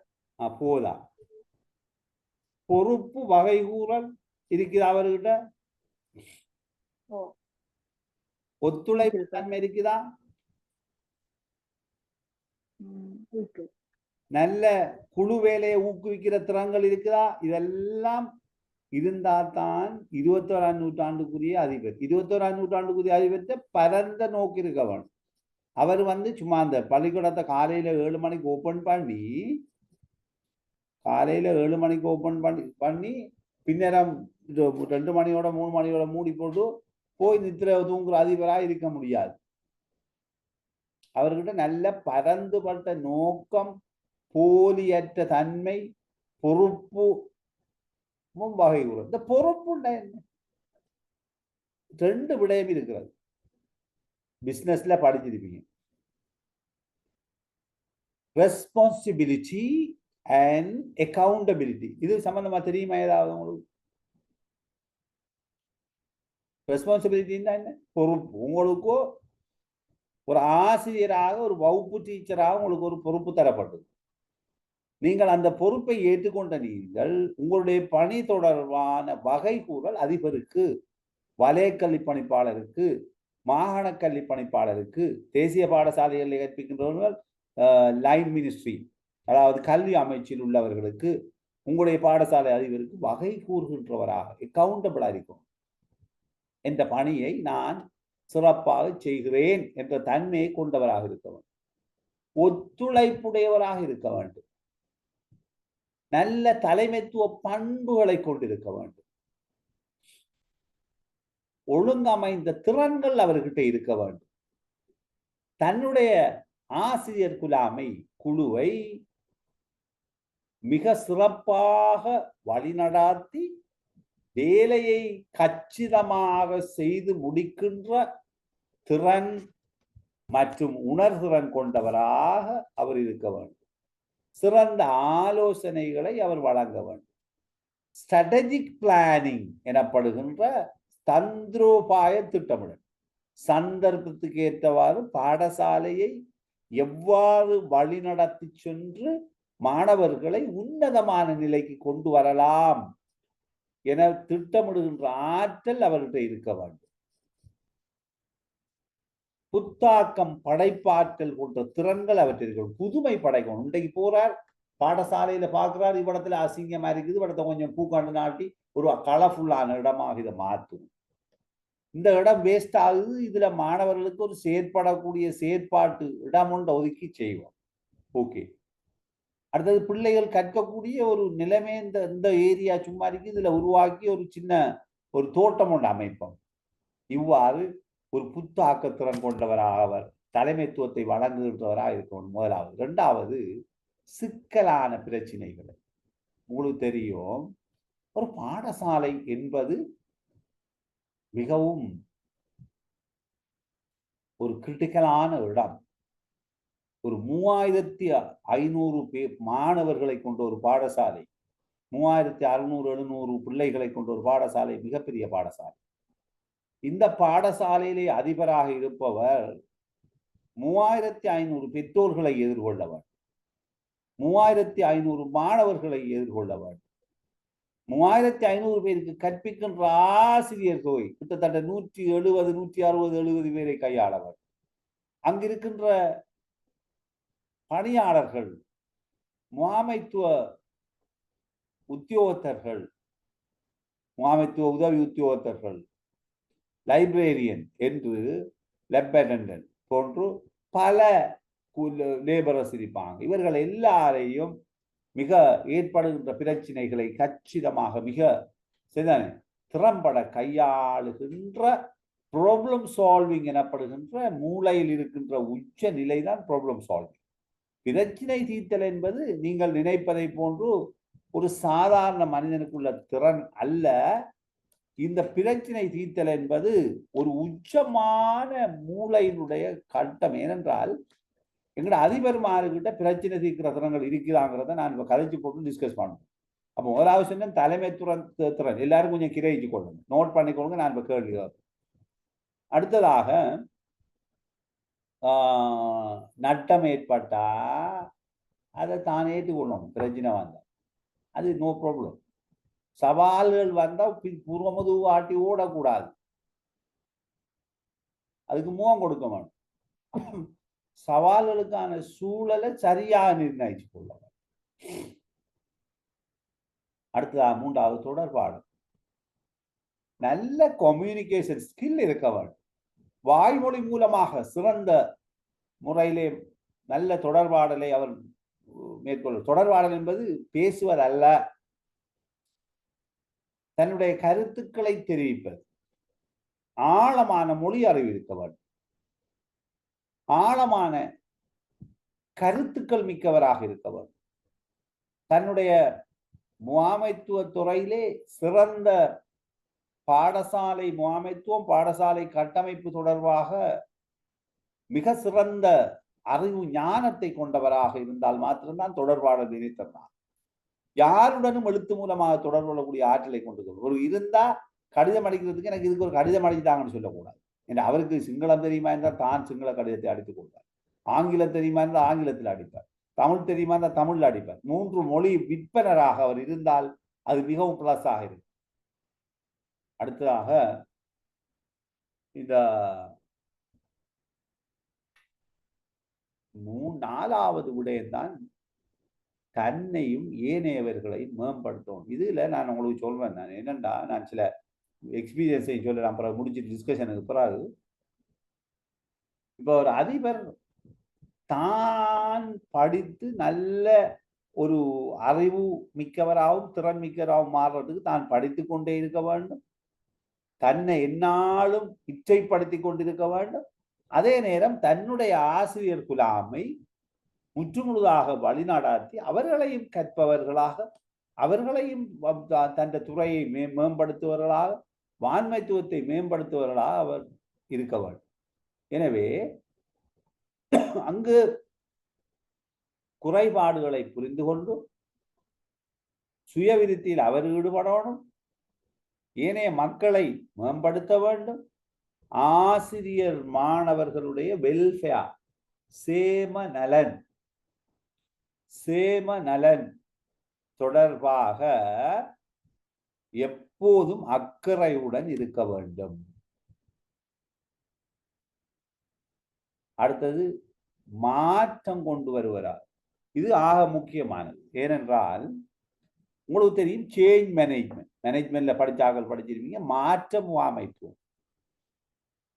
மாற்ற முகாமைத்துவம் என்பதே ஒரு பெரிய சப்ஜெக்ட் வேர்ட். அழிஞ்சு பாருங்க, நோட் பண்ணிக்கொள்ளுங்க. நான் சொல்ற விஷயங்களை நீங்க முகாமைத்துவம் பிபிஏ படிச்சாக்கள் இருக்கிறீங்க, இக்கனாமிக் படிச்சாக்கள் இருக்கிறீங்க, பொலிட்டிக்கல் படிச்சாக்கள் இருக்கிறீங்க.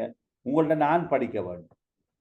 ஏன்னா நீங்க அந்த துறை சார்ந்தவர்கள். நாங்க சும்மா அங்கேயும் படிச்சு இந்த முகாமைத்துவம் பாடங்களை ஒரு டிகிரியிலையும் மாஸ்டர் டிகிரியிலையும் படித்தவர்கள் படித்ததான்.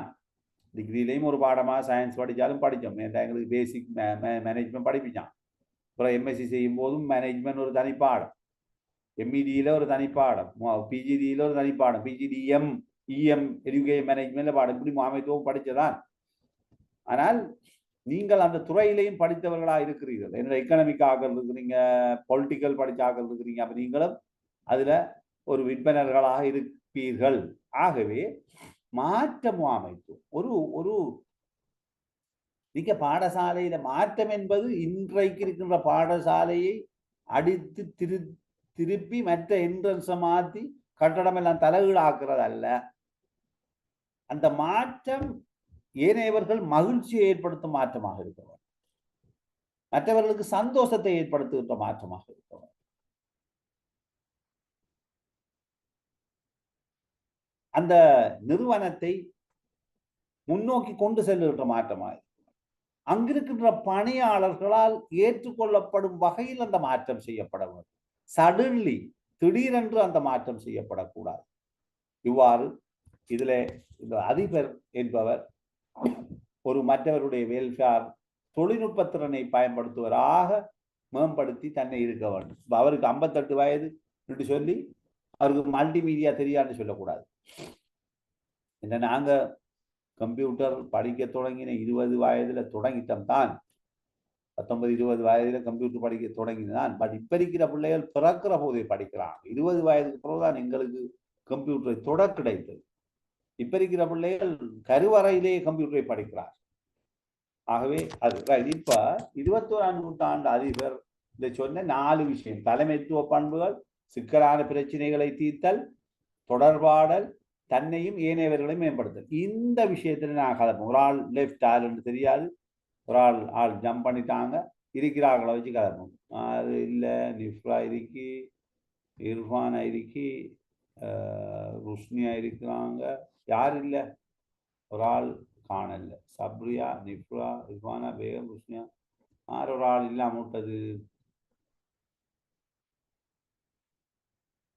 அது பேகம், இர்ஃபானா, நிஃப்ரா, ஆறு ஒரு ஆள் ஞாபகம் இல்லாமக்கு.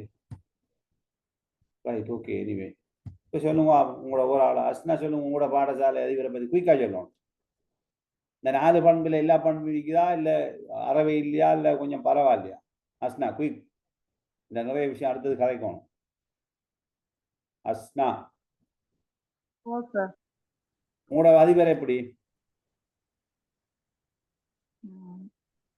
21ஆம் நூற்றாண்டா, 20ஆம் நூற்றாண்டா, 19ஆம் நூற்றாண்டா, 17ஆ, 16ஆ, 15ஆ, 12ஆம் நூற்றாண்டா, இல்ல கிறிஸ்துக்கு முன்னா? எங்கட பிரின்சிபல் வந்து 21ஆம் நூற்றாண்டு கொஞ்சம் ஒத்து போற மாதிரி விளங்குது. எத்தனை வயது?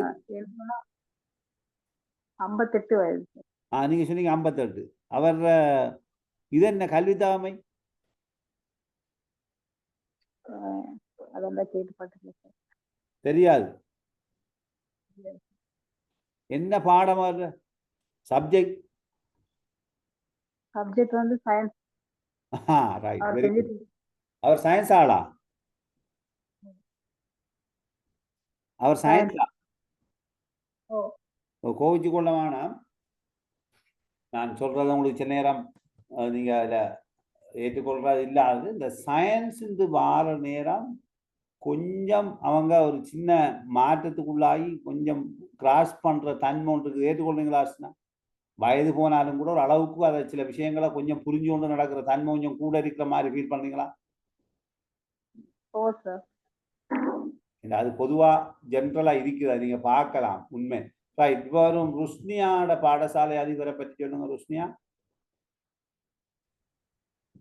சார் சாரும் 21ஆம் நூற்றாண்டுக்கு பொருத்தமா போறதா தான் இருக்கிறேன். என்ன எத்தனை வயது அவருக்கு சார் 58. அவருக்கு 58 தானே. என்ன உங்களோட பிஜிடி ஆக்கள் எல்லாரும் 58ல விட்டு வச்சிருக்கீங்க எல்லாரையும். என்ன எல்லாரும் செட் பண்ணி வந்தீங்களா? 58 வயதுக்கு பிரின்சிபல்லாம் கூட்டிக்கொண்டு. என்ன பாடம் அவர்? Maths sir. அண்ணா வருது. இதான் பிரச்சனை என்னன்னா, அதை நாங்கள் இதையும் அந்த நீங்க எங்களோட காலேஜுக்கு வந்தாலும் பார்க்கலாம். என்னன்னா அந்த சயின்ஸ் மேத்ஸுக்குள்ளால வாராக்கள் கொஞ்சம் இதை நாங்கள் இப்போ ஏன்டா உங்கள்கிட்டையும் அது இல்லைன்னு சொல்ல வரல. பட் அந்த பேக்ரவுண்டுக்கு நாம அந்த துறையில போறாங்க மட்டும்தான் கொஞ்சம் அதுல ஈடுபட்டு அந்த கம்ப்யூட்டரையும் அதையும் செய்யறாங்களே தவிர மற்ற ஆட்கள் அதுல இன்ட்ரெஸ்ட் காட்டுறாங்களே ஏன்னு எனக்கு தெரியுது இல்ல. அவர் எப்படி செய்யறாரு ஓரளவுக்கு? இந்த 4 தரங்களும் இருக்குதா? ஓ சார், அவருக்கு ஈக்குது. சப்போர்ட்டிவ். அவரு எந்த இடம்? அவர் மாவனல்ல தான் சார். ரைட். என்னண்டா அப்படி கொஞ்சம் மேத்ஸ் சயின்ஸுங்கக்குள்ள கொஞ்சம் இனோவேட்டிவா திங்க் பண்ணினா சிலர் இருக்காங்க. மேத்ஸ் சயின்ஸ்லேயும் மோசமான ஆக்களும் இருக்கிறாங்க, இல்லைன்னு இல்லை. பட் அந்த இனோவேட்டிவா திங்க் பண்ணக்கூடிய ஆக்கள் இப்ப வரணும், யங் ஆக்கள் அதை பாரம் எடுக்க வேணும். ஓகே, வேகம் சொல்லுங்க பாபு.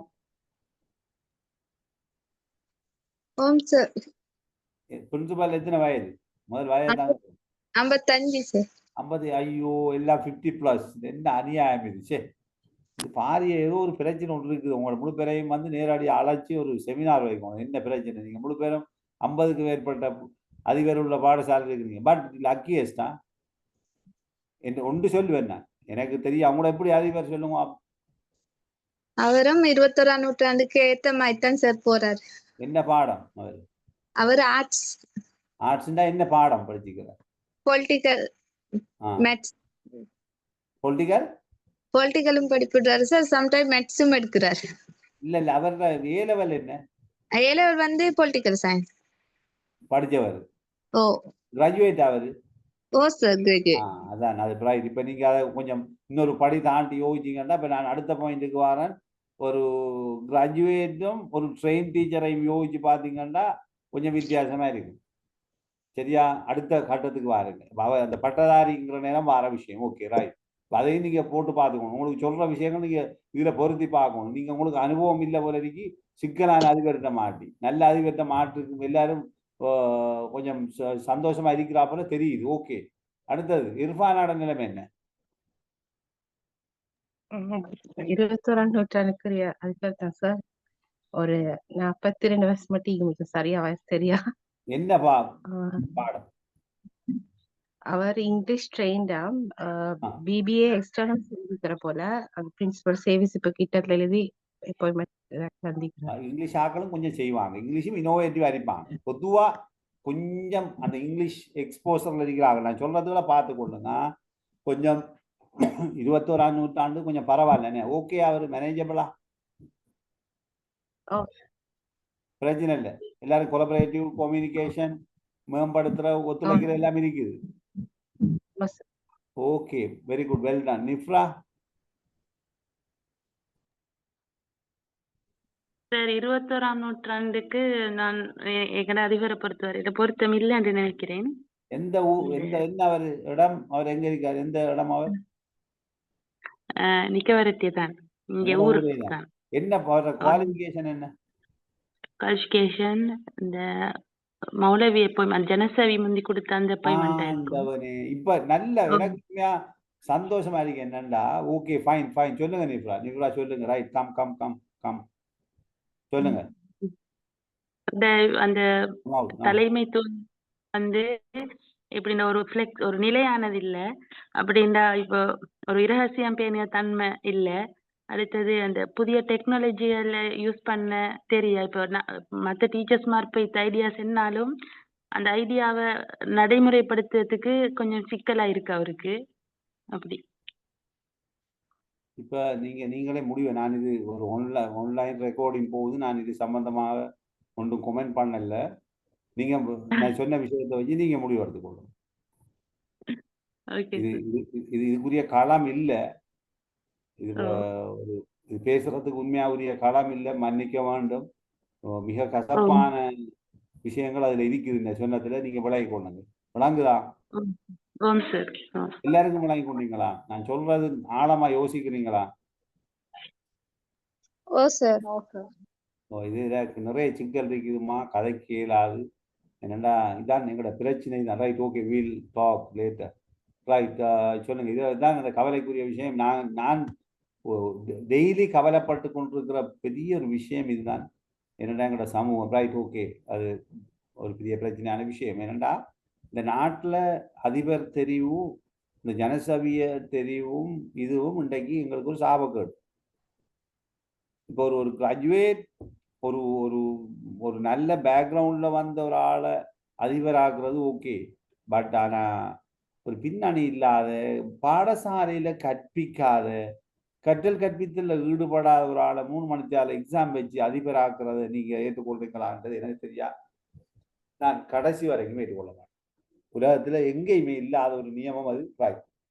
சஃப்ரியா சாரி. ஓ சார் 50-50 சொல்லலாம் சார். அவர் என்ன பேக்ரவுண்ட், அவரை பத்தி சொல்லுங்க. அவரு ஆர்ட்ஸ்ல A level செஞ்ச என்ன சப்ஜெக்ட்னு தெரியாது சார். அவரு சில டைம்க்கு வந்து இப்படி அடுத்த டீச்சர்ஸ் மாதிரி சொல்றத கேட்டு சில டைம்க்கு வந்து வேலை செய்யற ஒரு ஆளா இருக்கிறார். அவரு எத்தனை வயது? அவருக்கு ஒரு 57 மாத்திக்கும் சார். 57. பென்ஷன் போற வயது தான். ஓ சார்.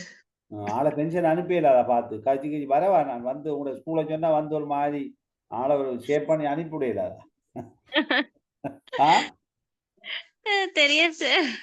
அப்படி ஆளை அனுப்பிவிட்டா கொஞ்சம் பாடசாலையாச்சு நல்லா இருக்குமே. நாம எப்படி சொல்லுவேன் அவர்கிட்ட, நீங்க கொஞ்சம் 21ஆம் நூற்றாண்டுக்கு you are not fitting to 21st century education. So why don't you get the pension and leave the school? எனக்கு கேட்பேன் அவர்கிட்ட. அவர் என்னடா அப்படியே நாக்களை வச்சு கொண்டு என்ன இப்போ உங்களுக்கு விளங்குதா? நான் இதே உங்களுக்கு டிஸ்கஷன் நான் செஞ்சேன்டா. நாங்க எங்க இருக்கிறோம்ங்கிற நாட்டில் உள்ள பிரச்சனை இப்போ உங்களுக்கு ஒரு அளவுக்கு விளங்கி இருக்குன்னு நினைக்கிறேன். 21ஆம் நூற்றாண்டுக்கு நாங்க ஏன் ஃபிட் ஆகிறோம் இல்லைன்னு அது அந்த இந்த இன்ஃபர்மேஷனை உங்களுக்கு ஒரு இது நான் இப்போ அசைன்மெண்ட் போட போறேன் இதுக்கு. சரியா? ஓகே, விளங்குதா நான் கதைக்கிறது? ஓம் சார். அசைன்மெண்ட் போட போறேன். எல்லாம் கிரிட்டிக்கல். நான் டிஸ்கஸ் பண்ணின கிரிட்டிக்கல் விஷயம் தான் உங்களோட எழுத்துக்களா இருக்கு. 4 திறன்களை தருக இல்லை. அதிபர் எதிர்நோக்குற பிரச்சனை சொல்லணும், நீங்க எழுதணும். அதுல நான் நிறைய கதைச்சிருக்கிறேன். அதான் இந்த அசைன்மெண்ட். உதாரணமா 21ஆம் நூற்றாண்டு வகுப்பறை எப்படி இருக்கணும்? ஆக்கத்திறன் மிக்கதாக, விமர்சன சிந்தனை மிக்கதாக, சிறந்த தொடர்பாடல் செய்யக்கூடியதாக, பெரிய ஸ்கிரீனை கொண்டதாக, சரிதானே? ஒரு நெகிழ்ச்சியான ஒரு பகுதிய சூழல் இருக்கவன். தொழில்நுட்பம் ஒன்றிணைக்கப்பட்டிருக்க வேண்டும். விரும்பத்தக்க கற்றல் சூழல் ஒன்று இருக்க வேண்டும். ஓகே, 21ஆம் நூற்றாண்டு ஆசிரியர் எப்படி இருக்க வேண்டும்? எப்படி இருக்க வேண்டும் சொல்ல தேவையில்லைண்ணே. 21ஆம் நூற்றாண்டு ஆசிரியர் நீங்க எப்படி இருக்கிறீங்க? காலையில ஏர்லியா எழும்புறீங்க, பாடசாலைக்கு போறீங்க, வந்து பேக்கை தூக்கி எறிவையில மூலையில எங்கனாலும் ஒன்று விழுந்தா அது ஒரு பக்கம் கிடக்கும். வீட்டுல உடுப்பை அடிச்சு தூக்கி வீசிட்டு எப்படியும் உடுப்பை மாத்திட்டு சமைச்சு தூங்கினா மரம் எடுத்தா வீட்டு வேலையை செஞ்சு அடுத்தாண்டு வாரதான் பள்ளிக்கூடத்துக்கு பேக்கை தூக்கிட்டு வந்து ஏதாவது ஒன்றை வச்சுட்டு வர. அப்படியா வாரீங்க? என்ன சத்தம் வருது இல்லையா? பாடசாலை எப்படி போறீங்க? ரெடி ஆயிட்டு போறீங்களா? பாடசாலைக்கு படிப்பிக்கிறது ரெடி ஆயிட்டு போறதா அஸ்னா? ரைட். அப்போ வந்து கேட்கிறேன், எத்தனை பேர் புதிய விடயங்களை வாசிச்சு கொண்டு போறீங்க? உங்களோட பாடம் சார்பாக, கற்றல் கற்பித்தல் சார்பாக நான் கொஞ்சம் அப்டேட் பண்ணி கொண்டு போறேன், படிக்கிறேன், புதிய விடயங்களை தேடி அறிகிறேன். நான் ஒரு கற்றலை மையமாக கொண்ட ஒரு ஆசிரியர். நான் சுயமாக கற்கின்ற ஒரு ஆசிரியர். எனக்கு முடிந்த எல்லா சந்தர்ப்பத்திலையும் கற்றல் கற்பித்தல் செயற்பாடுகளை நான் சமூகத்தோட இணைத்து எங்களுடைய சமூகத்துக்கு பலனுள்ளவாறு மாணவர்கள் பெறக்கூடிய வகையில தான் நான் கற்றல் கற்பித்தலை மேற்கொள்கின்றேன். அடுத்தது என்ன சந்தர்ப்ப சூழமைவு, கான்டெக்ஸ்ட் சூழமைவு என்று சொல்வார்கள். அந்த சூழமைவுக்கு பொருத்தமானவாறு நான் மாணவர்களுக்கு கற்றலுக்கு வாய்ப்பு அளிக்கின்றேன். அதற்கேற்றவாறு நான் செயலாற்றுகின்றேன். அவர்கள் மிக வினைத்திறனாக கற்பதற்கு ஒரு வித்தியாசமான சூழலை உருவாக்கி கொடுக்கின்றேன். ஆசிரியர் மாணவர்களுடைய பல்லினத்தன்மையை நான் புரிந்திருக்கின்றேன். மாணவர்கள் பல்லினத்தன்மை கொண்டவர்கள், டைவர்சிட்டி உடையவர்கள். அவருடைய விருப்பு வெறுப்புகளை பற்றி நான் அறிகின்றேன். அவருடைய திறன்களை நான் முன்னுரிமைப்படுத்துகின்றேன். என்னென்ன திறன்களை கொண்டவர்களாக என்று இனம் காணுகின்றேன். அவர்களை மிக திறமையாக வழிகாட்டுகின்றேன். அவர்களுக்கு கற்றலுக்கான வாய்ப்புகளை ஏற்படுத்தி கொடுக்கின்றேன். அவர்களுக்கான வளங்களை வழங்குகின்றேன். தொழில்நுட்ப அறிவை, எண்ம அறிவை பயன்படுத்தி கற்கக்கூடிய வாய்ப்பை வழங்கி ஊக்குவிக்கின்றேன். இந்த கேள்விகள் அவ்வளவு கேட்டேன். உண்மையா செய்றீங்களா? புத்தாக்கத்தன்மைக்கு இடம் கொடுக்கின்றேன். வாழ்நாள் முழுவதும் கற்பதற்கான வாய்ப்பை ஏற்படுத்தக்கூடியவாறு கற்றலை இடம் பெறச் செய்கின்றேன். மாணவர்களை ஒரு ஆராய்ச்சியாளர், நான் ஆராய்ச்சியில் ஈடுபட்டு கொண்டே இருக்கின்றேன். புதிய புதிய விடயங்களை தேடுகிறேன்.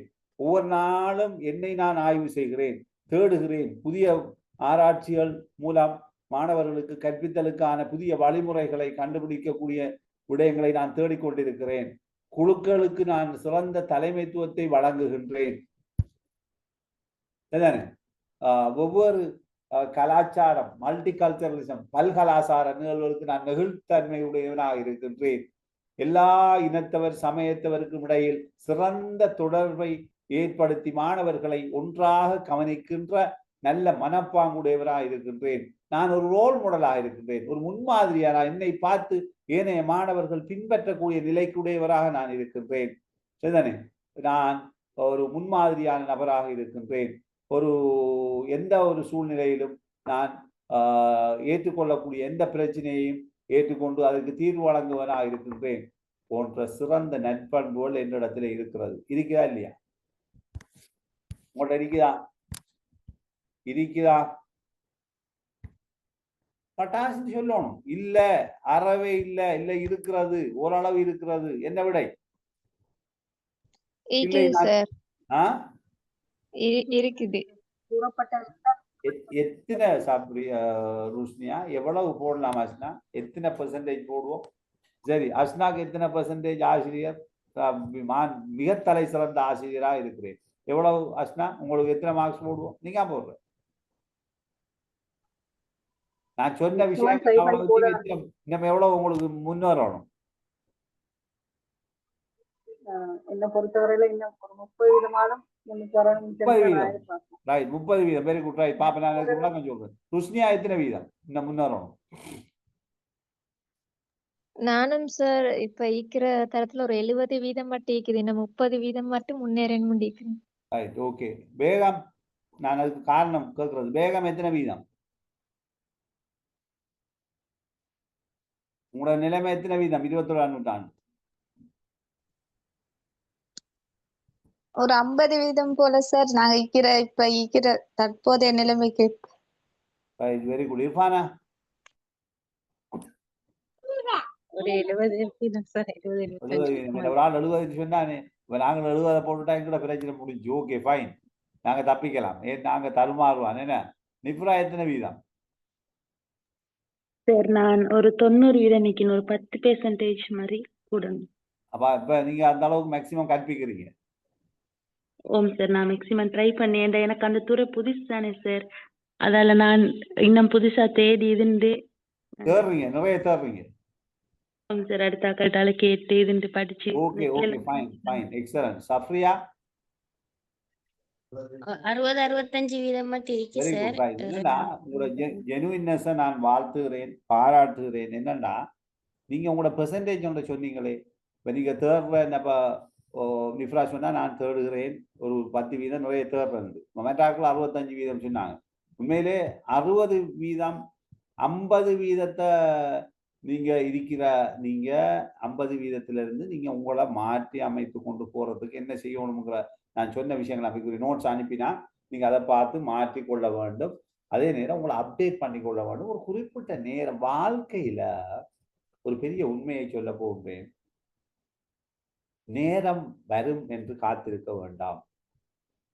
நான் சொல்ற ஆழமான கருத்துக்களை வழங்கிடுவேன். எனக்கு கொஞ்சம் ஃப்ரீ ஆனதுக்கு பிறகு நான் படிக்கிறேன். இது இந்த கூற்று சரியானதா? எனக்கு கொஞ்சம் இப்ப பிஸி. நான் கொஞ்சம் இதாயிட்டு நான் 21ஆம் நூற்றாண்டுல வாரம் 30ஆம் நூற்றாண்டுனாலும் பரவாயில்ல, நான் புதிய விடயங்களை கற்றுக்கொள்வேன்.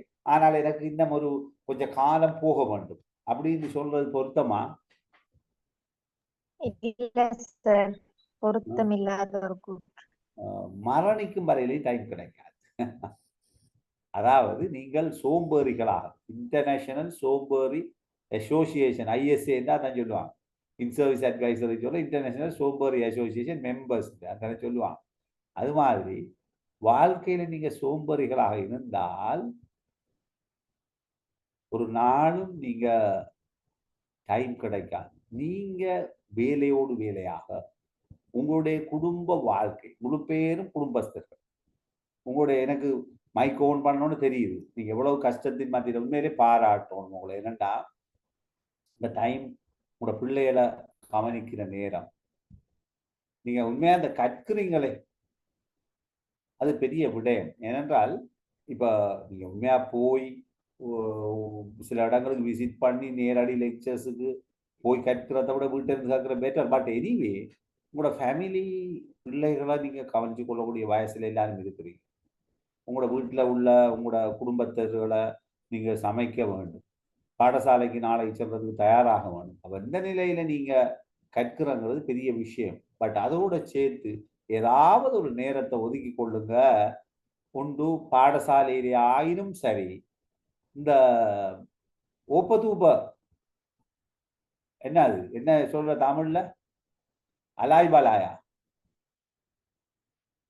பலாய் என்ன அப்படிதானே? பலாய் பேசுறதா ஸ்கூல்ல இருந்து? பலாய் பலாய் பேசுறதா?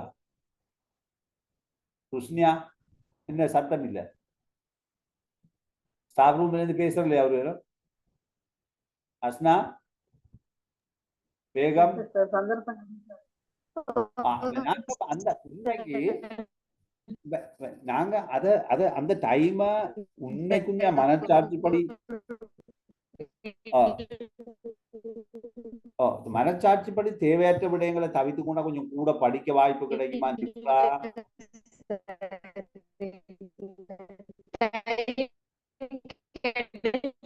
ருஷ்னியோட கவரேஜ் கொஞ்சம் கிளியர்லாம் ருஷ்னியா. மட்டாகள் இர்ஃபானா, நிஃப்ரா, சஃப்ரியா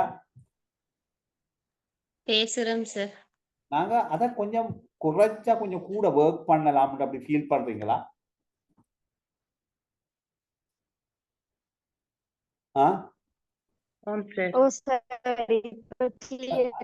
வீட்டவங்களும் டைம் கிடைக்கும். பட் ஸ்கூல்ல கிடைக்கிற டைம்ல கொஞ்சம் ஒரு மூலையில போய் ஏதாவது ஒரு ஃப்ரீ இடத்தை பார்த்து லைப்ரரிக்கு போய் நாங்க கொஞ்சம் ரிவ பண்ணுவோம்னு பாருங்க. 2 நன்மை கிடைக்கும். ஒன்று அலாய் பலாய் கழுவி அதுல வர தீமையை தவிர்த்து கொள்ளலாம்.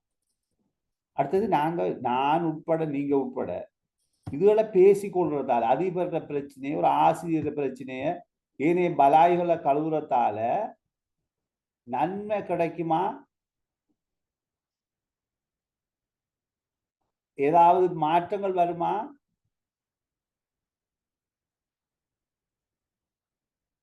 வருமா வராதா?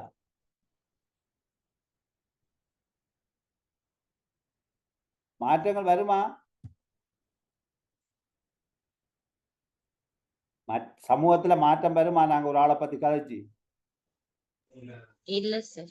அநியாயம், வேஸ்ட், தண்டனை, புறம் பேசுதலும், அவதூறு சொல்லுதலும்,